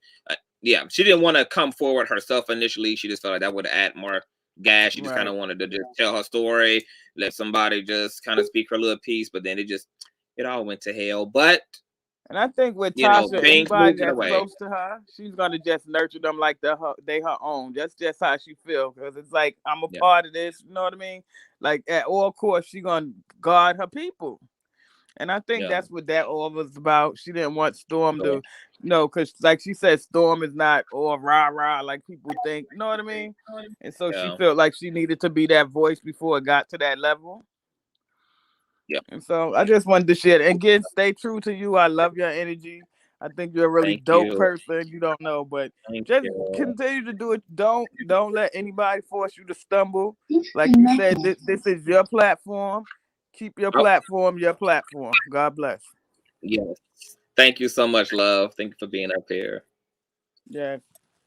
I receive it. I receive it. I receive it. And it's in the Patreon, you guys, because that's where it was suggested that it be put. And once again, it allows it to be in a space because Patreon takes its copyright claims a lot more seriously than YouTube does. So they had to do a lot of shit and then put it into a space that wasn't so obvious and communal like YouTube.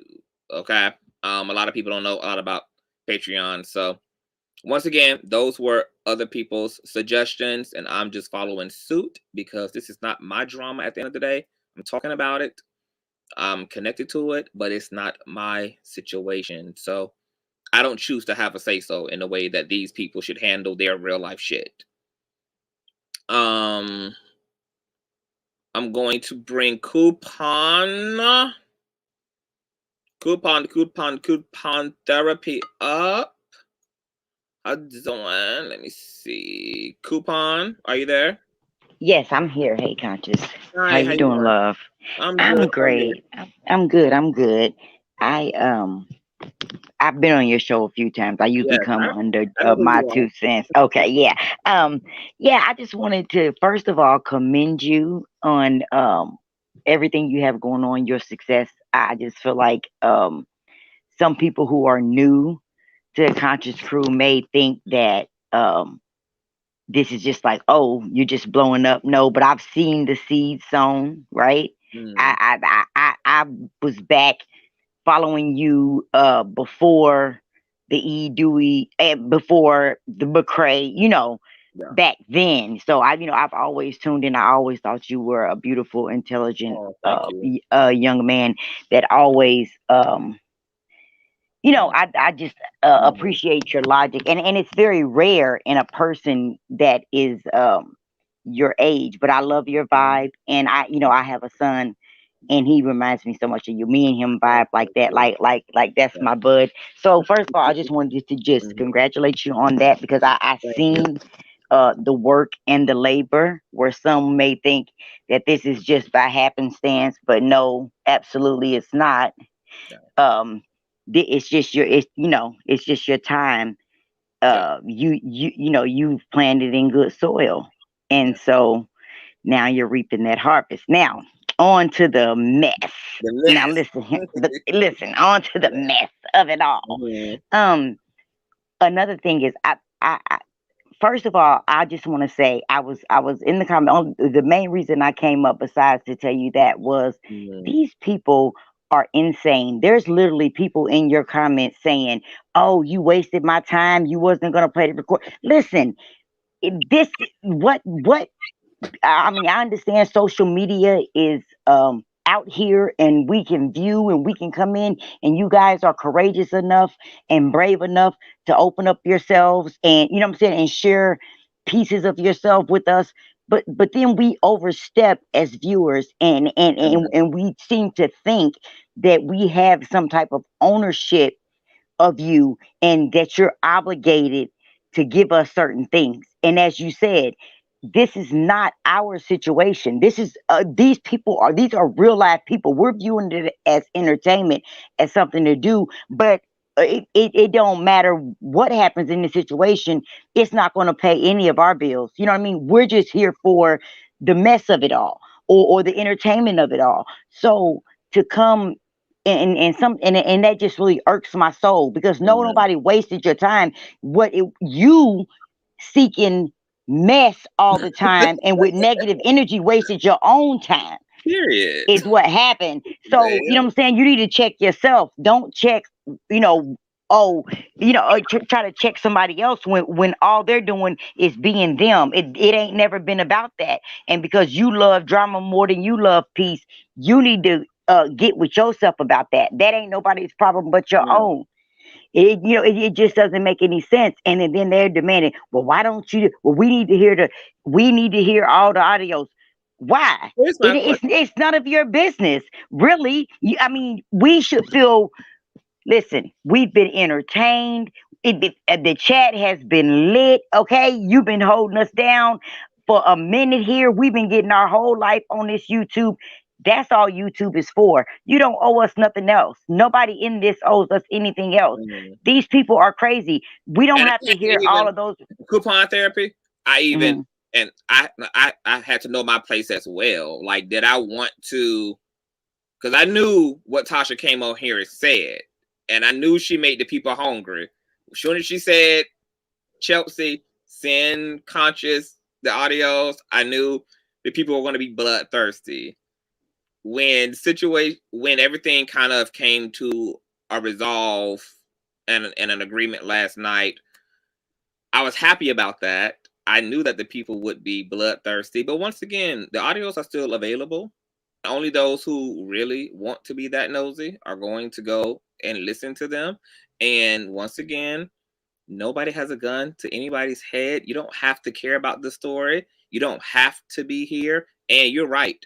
Everyone needs to know their place, including content creators. Like, other people's stories is their actual story. It's their actual fucking life. If they say, look, I wanted to do this 25 hours ago, but we're going to do something different, but I thought about shit, that's the way it got to fucking be. Like, it don't mean enough for me to be pushing narratives for the sake of a fucking click and a goddamn view. Like, that makes no sense. So if this is the way that Chelsea and Vaughn would have situations be handled, then this is the way that they're going to be fucking handled. It's not my drama. It's not my life. And I'm not going to abuse and weaponize my fucking platform at the expense of these people's real life situation just for the sake of appeasing people who got their own drama to put the camera up to if they really want to entertain. Like, it's funny as well how audiences can be hungrier to be in other people's mess, but then desire total privacy about their own shit. Turn the camera on to that relationship and put that shit online. Turn the camera on to that toxic ass relationship you have with your mother and put that shit online. These same people who will be wanting to jump the fence and, like you said, feel so entitled to somebody else's shit. Like, Chelsea and Vaughn get to control their own fucking narrative. If they let some of this shit play out online, it was their right. And the minute that they don't want to, it's their fucking right. Like, it's their right. It's their life. It's their drama. This drama is their intellectual property. It's their intellectual property. not mine, and damn sure not the viewers. It's theirs. So if they switch shit up 1 minute before the clock strikes 12, it's their drama to switch the fuck up on. And once again, the audio will be made available. What's going on? What the audios are.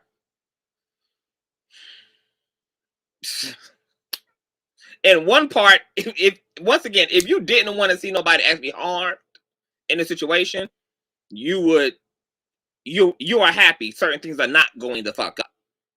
And what is going up is, once again, just a conversation around a fucking rumor that's already been cleared the fuck up any fucking way. But Tasha made a promise, and it got said aloud, and so the people had to be given something. But the bigger issue is that, or the bigger resolve is that, Tasha removed her Dear Storm video.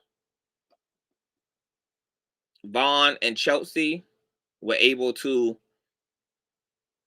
decide what was the best way for them to move forward, and forward it is. And if that means certain things not going up in place of other things that can go up, and if it means putting shit over here rather than putting shit over there, that's how it's going to be. And if you want the drama, pay your little fucking $5, go into the fucking Patreon, listen to the 20-minute audios, etc. Decide for yourself who said what the fuck is happening, and then we can come back over here and have an old nasty piece of conversation about it. But this is nobody's drama but Vaughn's and Chelsea's. They can control their fucking narrative. So, and maybe this is a big ass lesson to a lot of people a lot of y'all people who want to use content creators. You better use a content creator who got integrity, who is willing to be submissive, who knows their place in the drama. Because as another caller said, there's a lot of motherfuckers who you give them your story, baby, it is literally theirs. You have been taken out of the creative seat. You've been taken out of creative control. You go consulting and exposing and giving your story away to other motherfuckers. Be careful, because once again, baby, it's a shark fest out in this motherfucker, and you won't have the luxury of having a CTV who you can call and say, I gave you this, I gave you that, boom, boom, boom, boom, boom, but this is how I feel. Can we go in this direction? You have content creators who won't even pick up the motherfucking phone because they know you about to change up on their ass. They know that your ass about to tell them not to do something that they want to do, because they know that what was initially agreed to is going to give them a click, click, click, boom, boom. Okay? Once again, before I'm an actual content creator, I'm a fucking healer. I care more about the people involved than I do about the spiciness of the content creator. So this is the way shit will always go down on this platform. I'm dealing with real life fucking people. When they give their stories to me, I'm going to deal with their stories in the way that is best and safe and healthy for them. The fact that we want to be entertained at other people's expense and don't give a fuck about what predicament it puts Chelsea in, and don't give no fuck about what predicament it puts Von Ray in, speaks more to what people got to come off this live and go sit down and figure out about their fucking self. Because Cardi B called one motherfucker a demon, but that's literally demonic. Entertain me at the expense of injuring this black woman further, who's able to come down and resolve things with a man who, in one way or another, she may have felt unsafe around for whatever, whether it's emotionally or whatever, and vice versa. Oh, we don't care. We don't give a fuck. We don't give a fuck. We don't give a fuck. We don't give a fuck. And don't ask if Wiley is on. Go see if Wiley is on. Go see, like, whole ass. And you know what else? There's someone else in here, Conscious, that keeps here, baby. You ain't getting out here. Right. You go where you need to go, baby. Go where hell is, baby, because this ain't that space. Right. And then someone else in the comments is saying, just keeps putting in there, be real, bruh. Does the recording say she's toxic or not? No, you are toxic for being that pressed to know about whether another person that don't do you nothing is toxic. You in here putting that in here over and over and over again like your life depend on it. That's toxic. Like it's that's what's toxic. Yes, it doesn't make any sense. So what? And then they're saying, and once again, the audio is going to go up. Go pay your $5. If you're that pressed, it's available. It's just not going to be available on YouTube where it was requested for it not to be. So you get what you want. Go get your nosy on, haul into the Patreon, because as soon as this live is over, baby, them audio's going up, and you can listen and feel and do what you need to do. But that was at the request of these real life folk, and that's the way that it's going to fucking be. So people can feel how the fuck they want to feel about it. I do have some other people to get to, Coupon and therapy. Okay, I do. No problem. Thank you. I stand behind, and salute to you, Queen. I really appreciate it. Yes, I love you, Conscious. I love you too. Bye bye. Bye bye. I'm gonna bring guys. How many focus back here? Let me see. Chaotic. Chaotic, then Fancy, then Oz, then fucking attorney. I just cannot. Chaotic. Hey, Conscious, how are you? Hi, I am wonderful. How are you? I'm great. This is actually my first time calling into your live. And I just want to tell you that I commend you. I really commend you. I think the first time, like when you were diving into the Vaughn and Chelsea stuff, I kind of felt like you were like being a little bit biased. Mm-hmm. But today, I definitely see that you understand both sides a little bit more. So you're able to have empathy to both sides, and that's commendable. I also want to commend you for not continuing to further the narrative.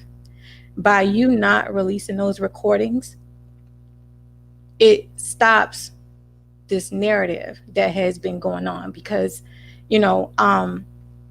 Chelsea says she wants peace. And my consensus is, if you want peace, then it makes no sense to push out recordings, because recordings is going to continue to further the question, to continue to further the conversation. And so I never was for the recordings being released. I don't know who would be mad at the recordings not being released, because this right here, if you want the situation to stop, if people feel like Vaughn is toxic or Chelsea is toxic, by those recordings not being released, it essentially put a halt in this whole Vaughn, Chelsea, Tasha, Storm situation, at least for a time being, at least for a period of time.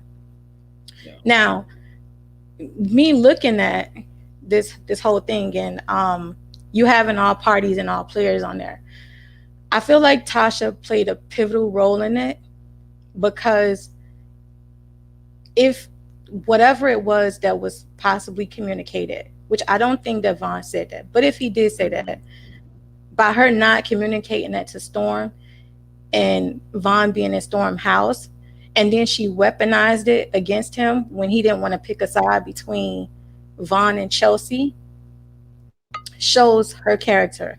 It's like she wants to bully people when she feels like she needs to bully them.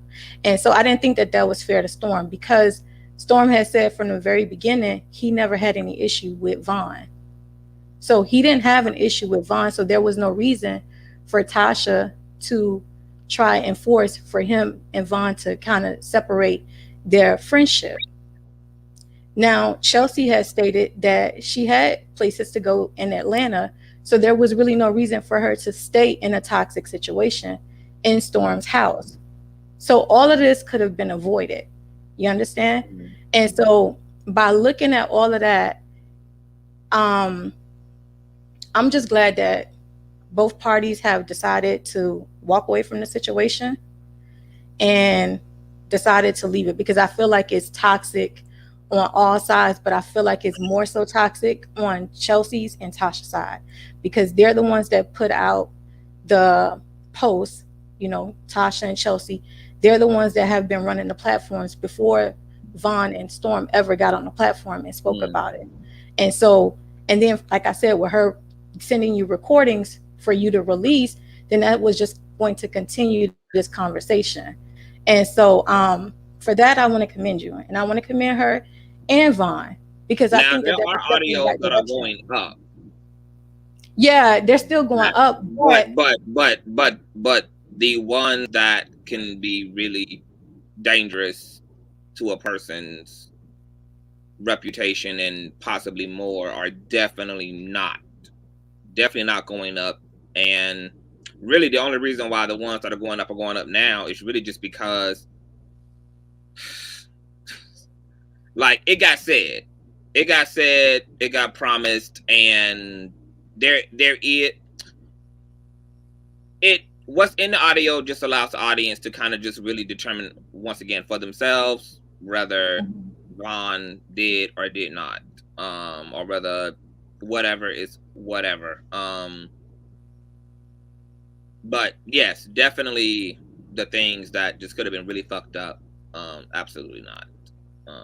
Chelsea didn't want that herself. Like, I don't even want to take all the credit for certain audios not going up. Chelsea never had an intention to have on locked up. She did not want to see that level of injury to herself. To Vaughn. She just got uncomfortable when all of the sex talk and all of that shit came out. It pissed her off as a woman, and she just wanted to speak for herself. And initially she didn't want to do it herself, which was also her right. If she wanted Wiley to speak for her, or wanted whatever, if she wanted to just tell her story anonymously, I mean, it is what it is. But eventually she came up, she took responsibility for everything, she explained her psychology. And also, that's something else about the audios. The exchange that's happening is happening around this allegation around Storm and him doing coke, but also,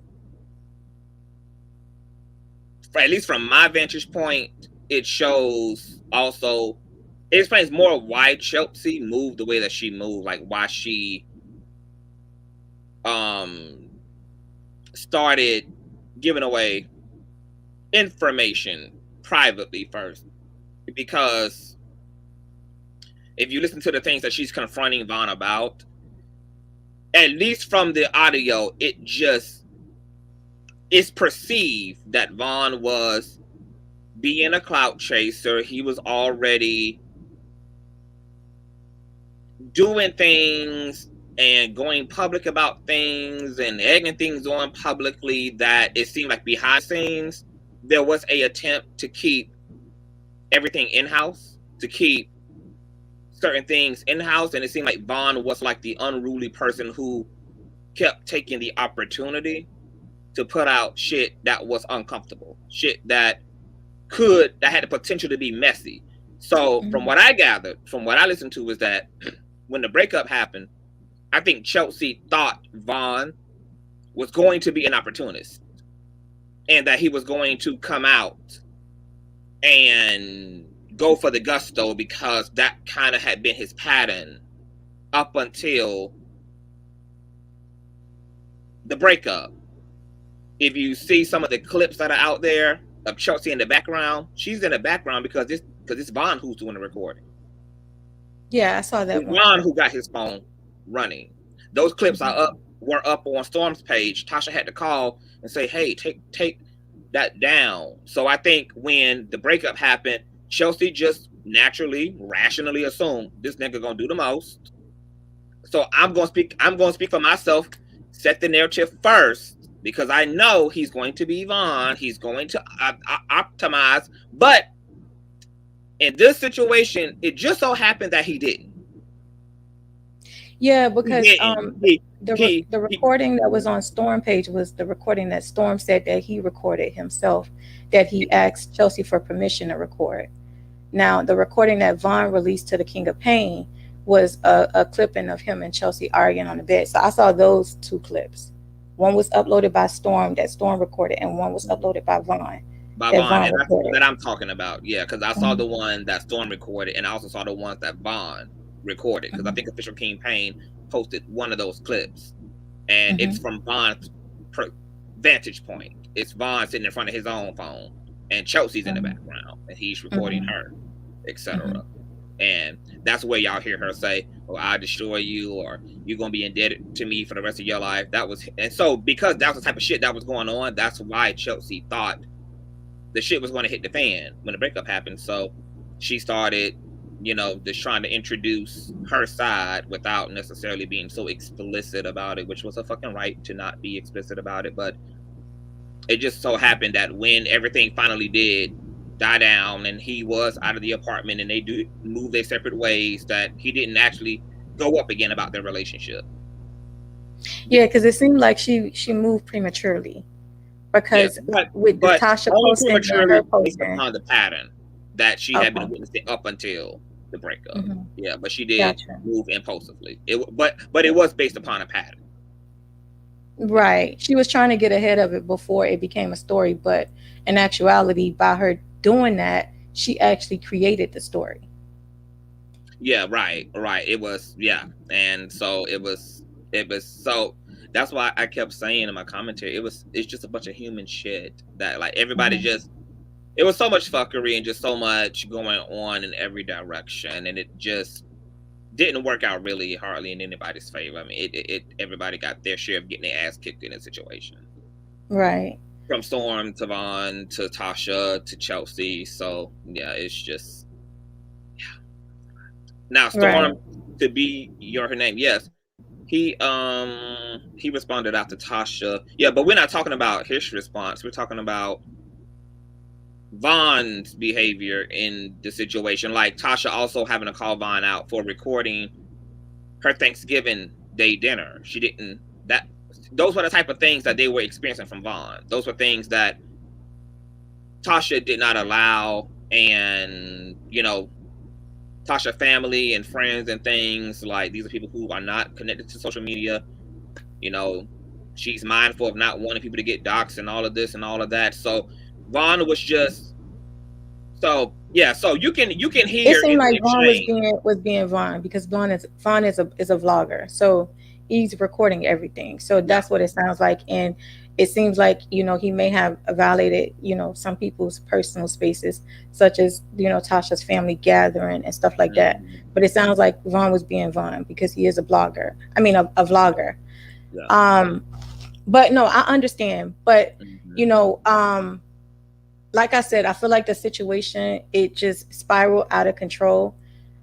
If parties stop coming online trying to defend the other side, and it wouldn't have gotten this far.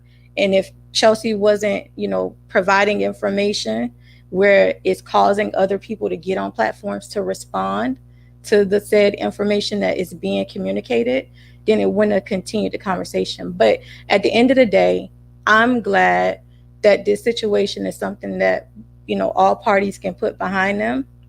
And I actually respect the way you handle it, because you chose humanity over being greedy and thirsty to exploit people. You get what I'm saying? You wasn't trying to continue to exploit the situation or possibly cause somebody to be locked up behind it. So you did something that most bloggers would not do. A lot of bloggers would not do. And I think that bloggers should take a page out of your book for what you just did tonight. And I don't think that anyone should be upset about that. Thank you. That means a lot. Yeah. I mean, you're one of a kind, to be honest.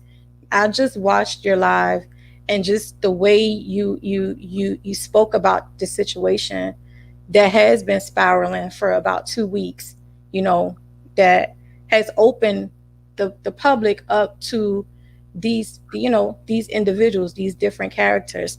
It's like I said again, it's commendable.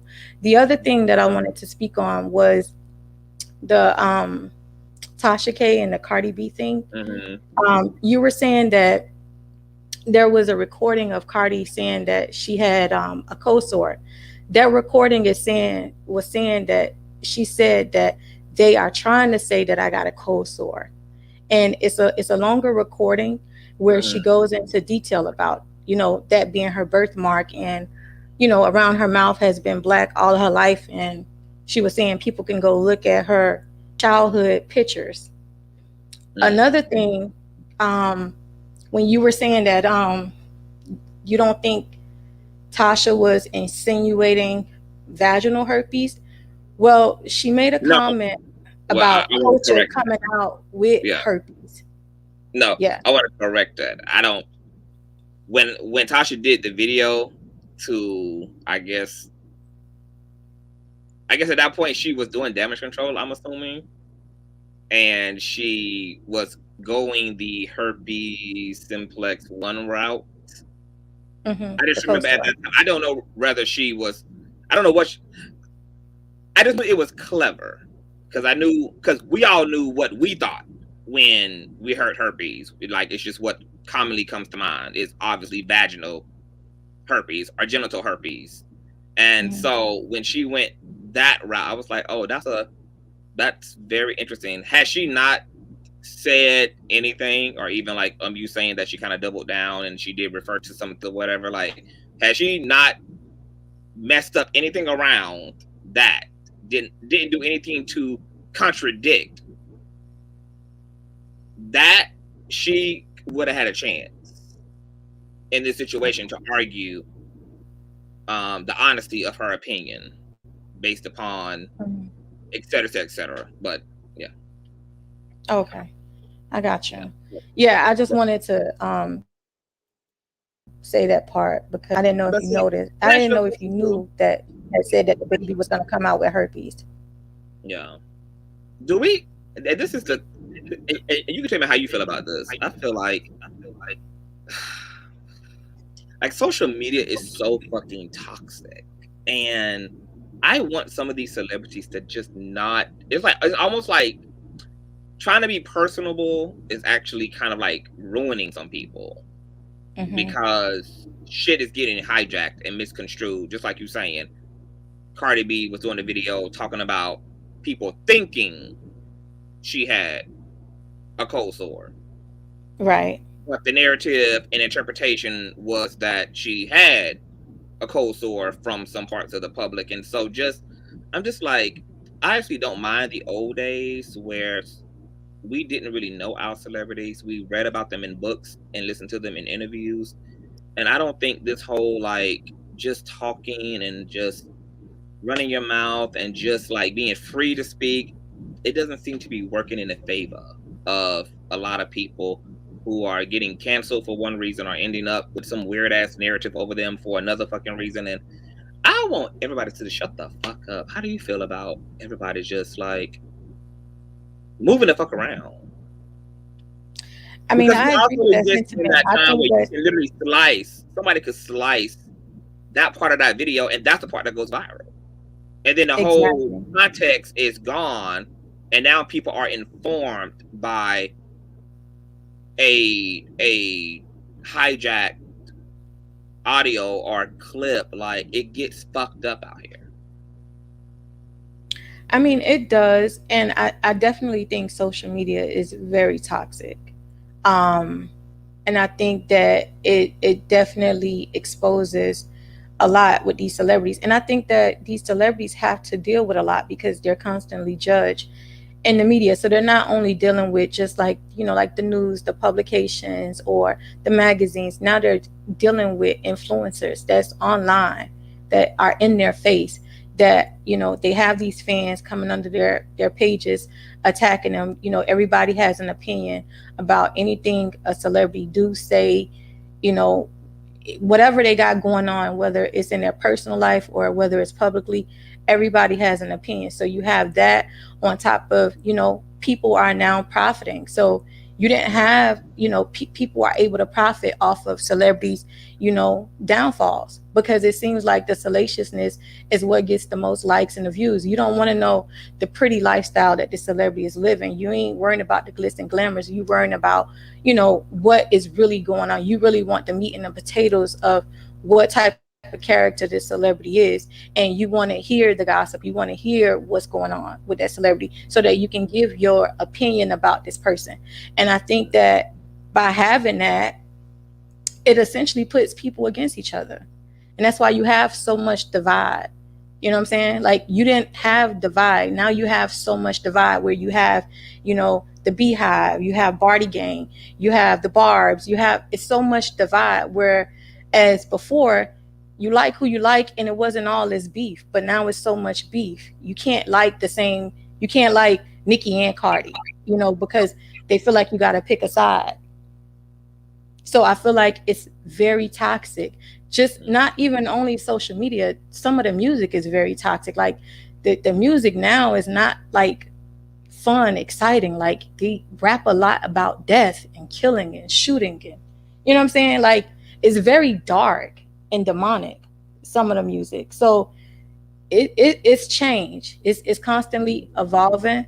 But yeah, I agree with you. It's very, very toxic. It's a lot to deal with. It's keep these third eye opens. I appreciate you coming up here, love. Thank you so much. And you continue to be you, no matter what no one say, think, or feel about you. I respect the way you handle things tonight, and may you continue to prosper and grow. Oh, thank you so much. I received that. Thank you. I All appreciate right. you, love. Good night. Good night. We have 3 more individuals to get to. We're going to get to Fancy. Hi, Storm. Fancy. Are you there, love? Fancy?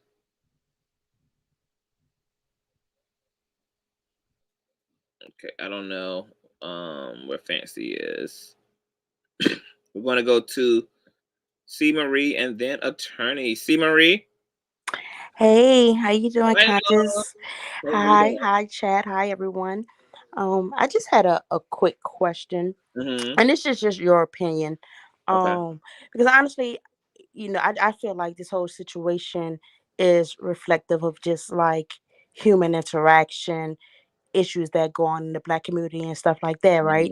Um, so you said that some of the recordings that you and Chelsea decided not to play was because she didn't want to damage Bond's reputation, and I respect that. I admire that because I feel like a lot of people should stay out of matters of the heart Yeah. because they're real murky. The lines are blurred, and you have all these outside people looking in. It's really just matters of the heart that we all really need to stay out of, even though it's entertainment, right?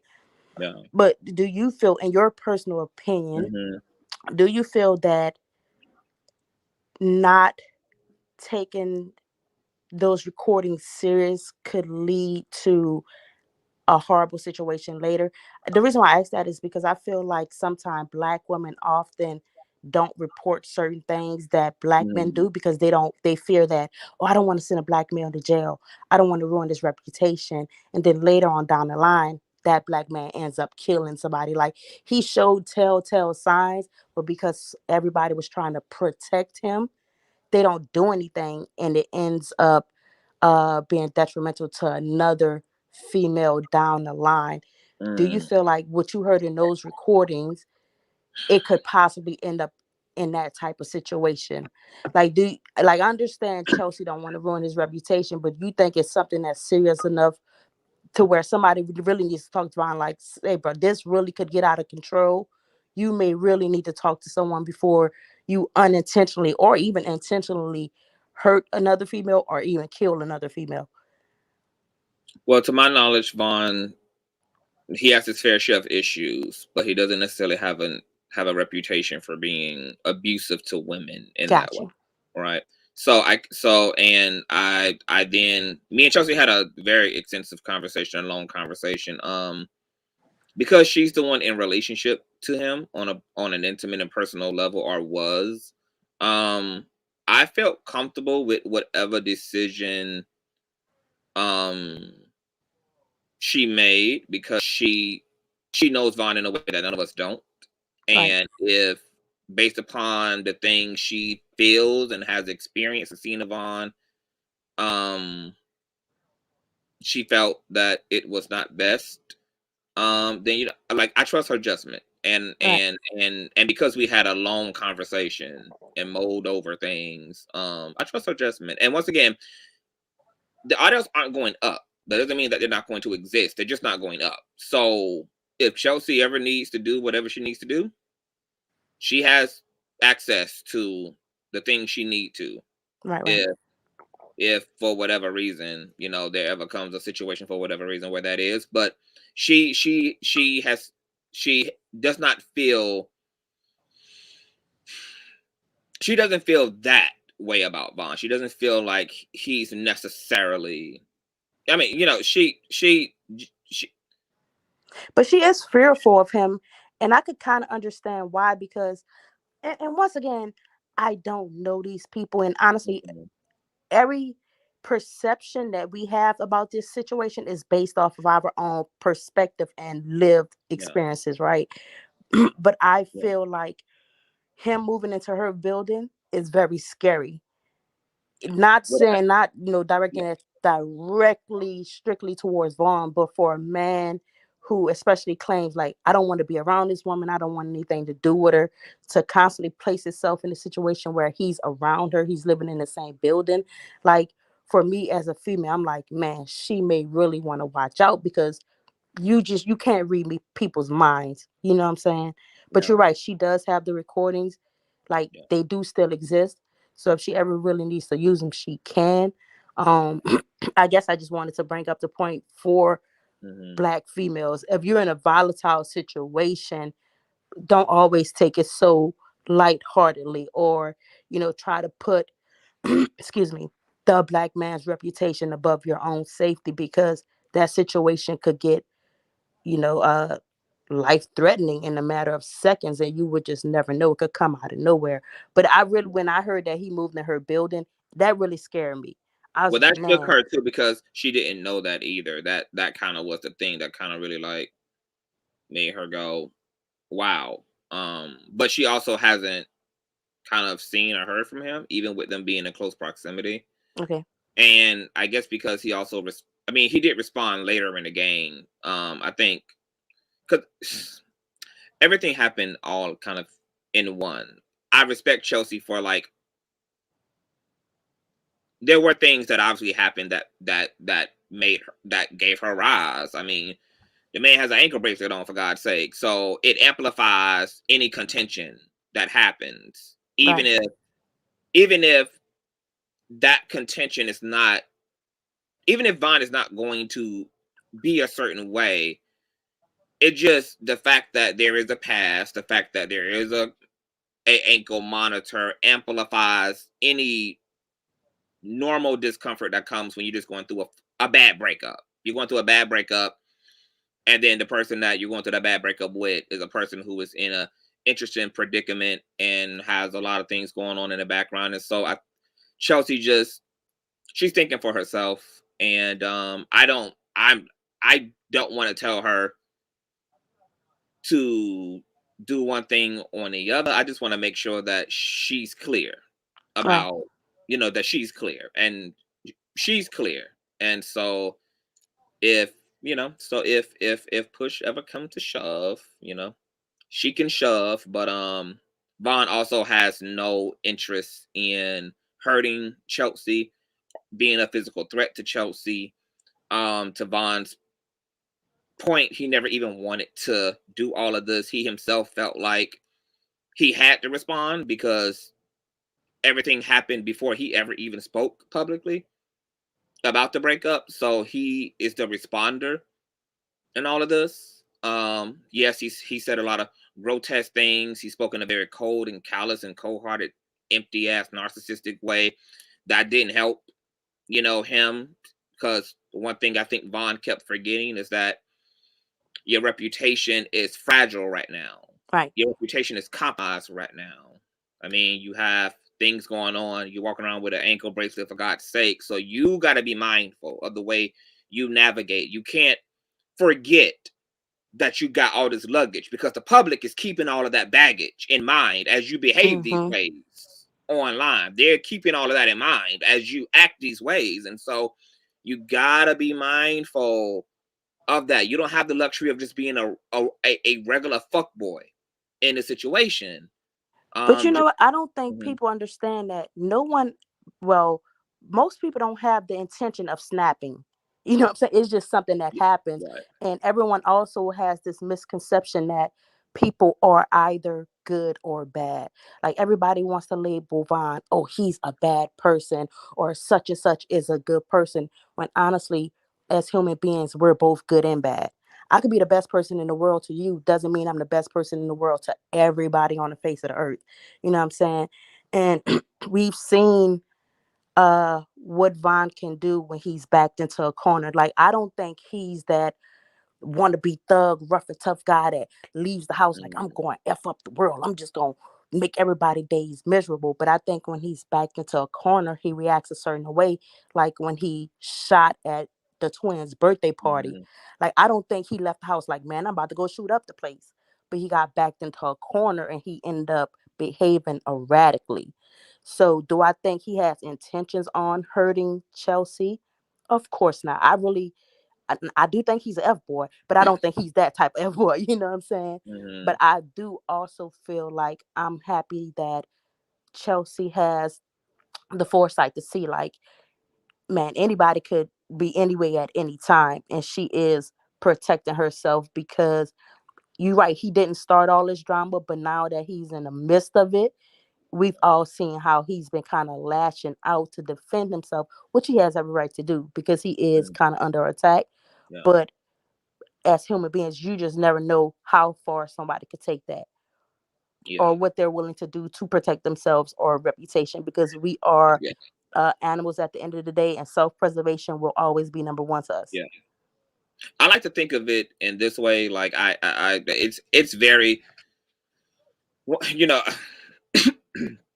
like being on the outside in, I keep that in mind, like as an observer, because I know, like in my own life, like I know my relatives, like I know my boyfriend, I know my exes, I know my cousins. There are things that if the public was aware or saw out of them would easily make them, you know, feel or think a certain way. But because I'm in relationship to them, I know what's not the case and what is the case, or what the momentum is and what it's not. And this is something that came up even in my conversation with Tasha about even the way she addressed Storm on her video, was certain things are never just going to translate once the public is involved, because they're not in interpersonal relationship to anybody involved. So there's a lot of information and a lot of nuance that's not there for those of us looking on the outside in. So when I talk to Chelsea, that's why I said all I could do is help to go through her brain and talk and move through and work through and just go through it all, and for her to reach her own personal discernment in a situation. And because for us, you know, it's, you know, like I said, she knows Vaughn in a way that we don't. And you're right, like people can snap and everything, but those are decisions that people have to make personally for themselves. They have to, you know, that's just a personal choice for each individual. And yeah, so she both Vaughn and Chelsea, despite the circumstances, feel that they can move forward without the bullshit, as long as they just stay out of each other's way. Like she's going to live her life, and she's going to do her, and he's going to live his life and do him, and just let it be done. And yeah, so it is sticky being on the outside end, trying to figure out what to give to a person. But I always just make sure that I feel that a person knows that they know what they're doing and why they're moving the Right. way that they're moving. And as long as they're clear, then yeah, everything else is life. Yeah, I'll say this last thing, then I'll let you Mhm. go. I do really just appreciate you bringing, excuse me, not adding more drama and mess to it, but actually bringing some sort of psychology, sociology to the situation, and not just, hey, let me get as many clicks and views off this as possible. Although I am happy you are getting the clicks and views. I love to see that your channel is growing from Oh, this thank you. situation, but you didn't do it in a way like, oh, y'all come get this mess today. Y'all come get y'all drama fixed today. You actually Yeah. brought some maturity, integrity, like I said, sociology, psychology to it. And I appreciate that. You have a great night. Everybody in the chat, y'all have a great night. Y'all be blessed. Thank you, boo. I appreciate you so much. Hold on, you guys. I need to put you guys on mute and make a phone call really quick so I can see what's going on really quick. Give me 1 second. Matter of fact, let me introduce my. Hey, Oz. Hey, love. Hey, big sis. Are you there, love? Can you hear me? Can you hear me, boo? Oz, can you hear me? Okay, I don't think Oz can. I need to make a. Let me mute y'all real quick. Hold on.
He just said hello.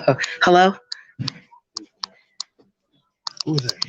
He just brought us on. I don't know if you can hear me. I can't hear you. My phone's messed up.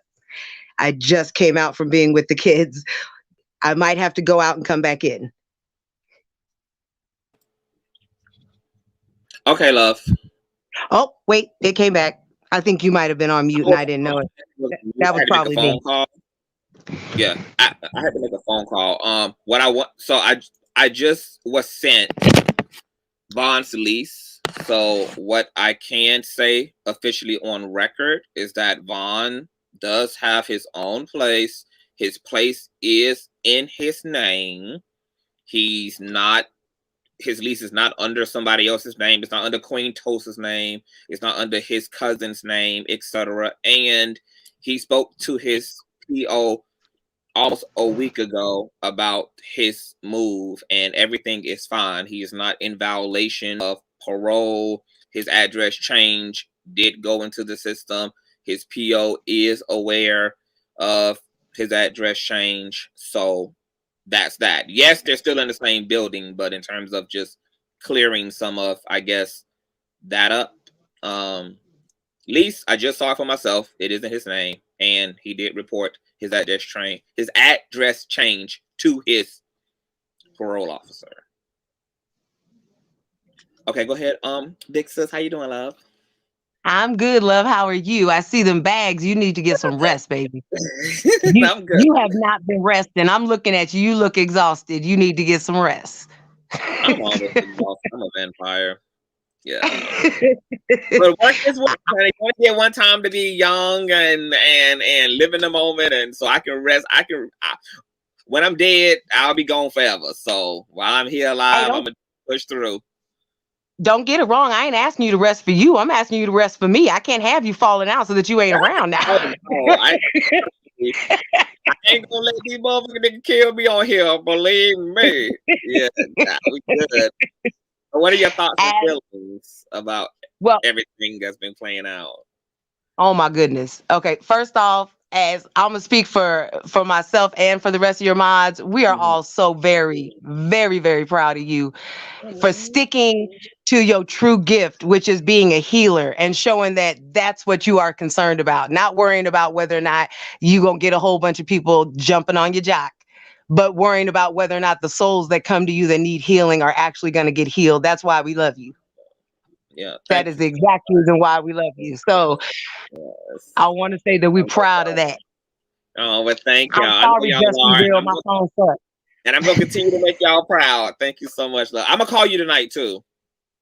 You got it, baby. I wanted to say the bishop wanted to say when you first came on about the people, the dudes hugging. He got a serious issue with all these people in the comments thinking that a man can't hug or kiss another man without having to be gay. It's just a stupid damn thing to think. I don't know why all you people think that men are not supposed to have any type of in touchness with their femininity at all. Who wants a man who can't be in touch with his feminine side, period? It don't make no sense. Right. It's a mess. We're going to continue to peel away them conversations for sure. You know, I'm not going to let up on their necks about stuff like that. We're going to continue to... Oh, I know you're not. And decolonize our minds. You're going to drag everybody kicking and screaming into reality. I know. It's what I do best. I love you, my brother. I love you too. Thank you. Keep sending me light and love. We got a lot going on. So there's a lot more going on that's going to be going on. But thank y'all so much. Yeah. I'm going to call you. I'm going to call y'all tonight. You got it. You got it. I just wanted to say that, and I wanted to tell all the new people that are coming into your chat. I wanted to welcome them in, but also tell them at the same time, don't disrespect our man. If you're gonna come in and you don't agree, you cannot agree, but don't start talking shit because we will block your ass. Oh yeah. They know that I would have y'all drop their motherfucking bodies off to the motherfucking river. It is not a problem over here because we were doing just fine with our 23.3 where we was, boo. We ain't got no problem being a small community, baby. No, we don't. And we got a whole bishop that will read you your damn last rites. Right. I love you, boo. I love you. Keep it going, baby. We got you. I will. Bye-bye. We're going to get to Fancy. And let me just do this one more time. Let me. Because I do got to upload this audio to Patreon. Hey, Fancy, are you there? Okay, Fancy is never there. So we're just going to let that be that. I don't know what's going on with that. Let me see this private chat message. Hold on. Still don't get into it. Okay, so that's hold on. Where the fuck? So that's that. The audio will be in Patreon. I'm about to go load that shit right the motherfucking now. Vaughn and Chelsea are going to drop all of the social media shit, resolve the rest of what's playing out between them behind the scenes, which is what's best for them. Once again, the audio is surrounding the allegations around cocaine. Once again, you know, you can decide for yourself what you believe. Also, you'll probably learn it was insightful for me to listen to. I don't, you know, but we all got different ears, so y'all probably gonna take something totally different away from this audio. There were things in the audios that are going up that were, they stimulated me. I was catching on to things, and you know, it's just, there's information packed within that 20 minutes. And once again, if we need to come back and have a whole conversation about that tomorrow, about the audio, give a review of the audio, we will do that. Once again, Vaughn did send me his lease. His name is on his lease. He got his own place. He was able to do it on his own. And his PO is aware of his address change. So he's fine. He's in the clear. And Chelsea and Vaughn are capable of coexisting without the bullshit. Okay, it'll be up to them to do that and to hold themselves accountable, but they can do that. Chelsea's fine. Chelsea just, she's living her best motherfucking life. Chelsea is not scorned. She's not hurt. Chelsea got niggas. Like, Chelsea is young and a bad bitch, and she's lit. And Vaughn is young and he's cute and he got bad bitches. They both already had moved on. It's just that I think there was an expectation that Vaughn was going to clout chase off the breakup, and Chelsea might have tried to jump ahead of him because of the things that had already been going on. So she just tried to go ahead and start, you know, speaking ahead of herself or whatnot, and then it ended up kind of just becoming what it did. But there's going to be an attempt of moving forward peacefully. Once again, we talk about the tea, we talk about the motherfucking mess, we get into it, baby, but we're healers. People who don't know us don't know that about our kingdom over here. Go to one of these other dusty ass channel holders, let them give you all the mess, let them drag people's real lives to hell and back, let them exploit people's pain, exploit people's drama, exploit people's tea. That's not what we do here. These people trusted me. Tasha trusted me. Vaughn trusted me. Storm trusted me. Chelsea trusted me. This was their drama, and I was going to honor that. Once again, check out the audio for yourself. I'm about to end this live and literally upload it. And you guys just leave your comments under the Patreon post, and I'll tailor a show around talking about that, whether it be in Patreon or maybe on the main platform. It really doesn't matter. But thank you to all of the new subbies. Once again, shout out to all of the content creators. Once again, this audio, child, I had to spend my money to get this motherfucking shit copywritten and shit. Once again, if you can give commentary on it, you can give your opinion on it, you can reference it. If I see that shit in any shape or way, shape or form out here in these motherfucking streets, Facebook, I don't give a damn where it's at. I'm telling you right now, I'm striking your shit the fuck up. I don't give a fuck, and see me about it. See me about it. See me about it. I ain't giving no warnings. I ain't leaving no comments under no videos. I ain't sending no motherfucking email. I'm going to rapture your shit the fuck up. Welcome to Strike World. I don't give a fuck. Okay? If you don't give a fuck to maintain the boundaries, I don't give a fuck to communicate with you effectively. We rip your ass up. Now, about Storm and Vaughn. Storm is done with everybody. Chokes, Tosh, Vaughn, and all. It just got way too polluted. Everything got way too dirty. Way too much got said. Way too much got did. And Storm just is going to leave the wreckage where it be. He ain't got no issues with Tasha. He ain't got no issues with Vaughn or Chelsea. He just had to tell his side like everybody else told their side. Tasha told her side. Storm told his side. Chelsea told her side. Vaughn told his motherfucking side. And that's just that. So Storm and Vaughn, for now, they're done. Does the future hold something else? We don't know. Will Tasha and Storm make up? I really think they should. I'll say this also to Vaughn's defense. Outside of his situation with Chelsea, Vaughn is actually he's a regular great person. Awesome sense of humor.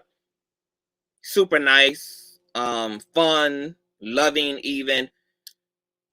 But like most people, you know, people have problems in specific areas, right? Like you can be a great friend and be a horrible girlfriend, or be a horrible boyfriend. You can be a horrible husband and be a great father.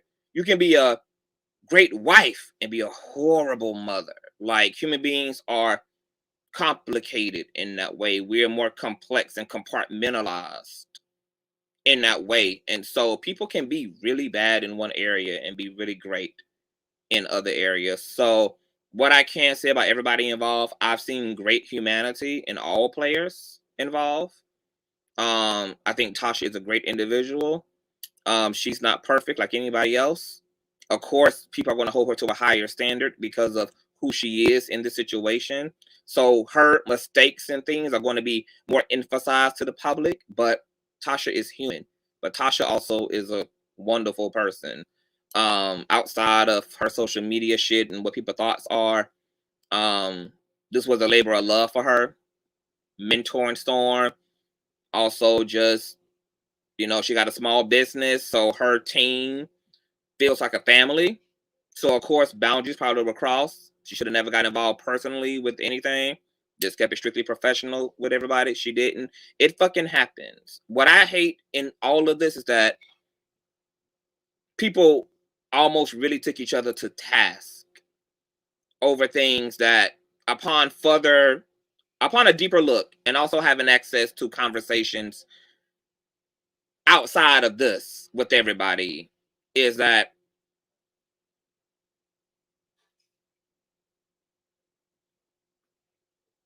people who meant well just fucked up really bad.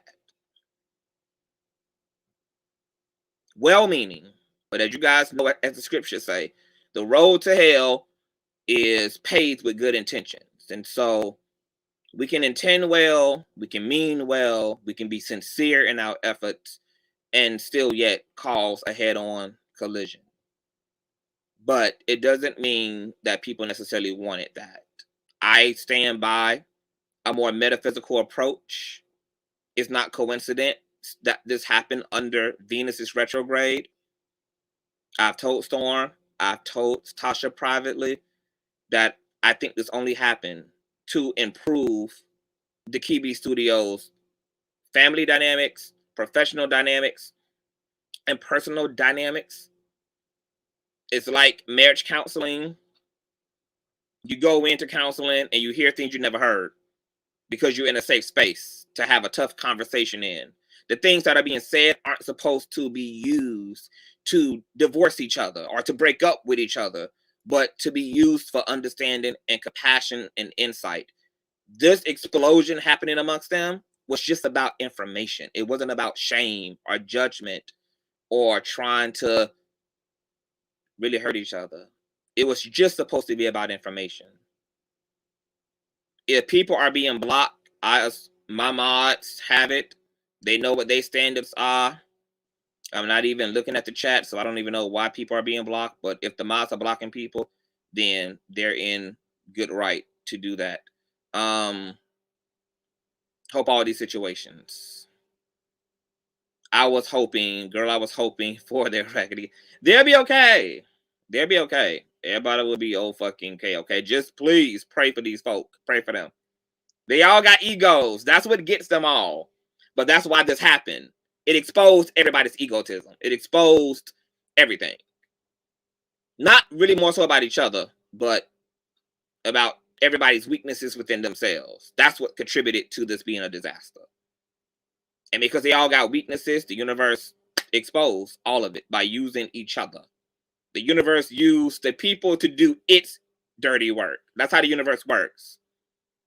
It uses the friendship. It uses the marriage. It uses the family dynamics. Once again, the goal isn't supposed to be to make an enemy out of each other, but to see ourselves and how we contribute unconsciously and consciously to what's going on. Even people here in this chat have an opportunity. Those who are so bloodthirsty, who want to see all the audios, even the salacious, injurious audios. take that information about why you fucked up like that, why you bloodthirsty like that. And you knowing doesn't change anything to begin with. But if you're now aware that certain things can be injurious to a person in a way that may be not fair and that may be too much, given that the circumstance in one way is extra, but it's not also that deep, all at the same time, why would you want, just for the sake of your own entertainment? You got to think about the ways in which you're fucked up. Okay? Learning.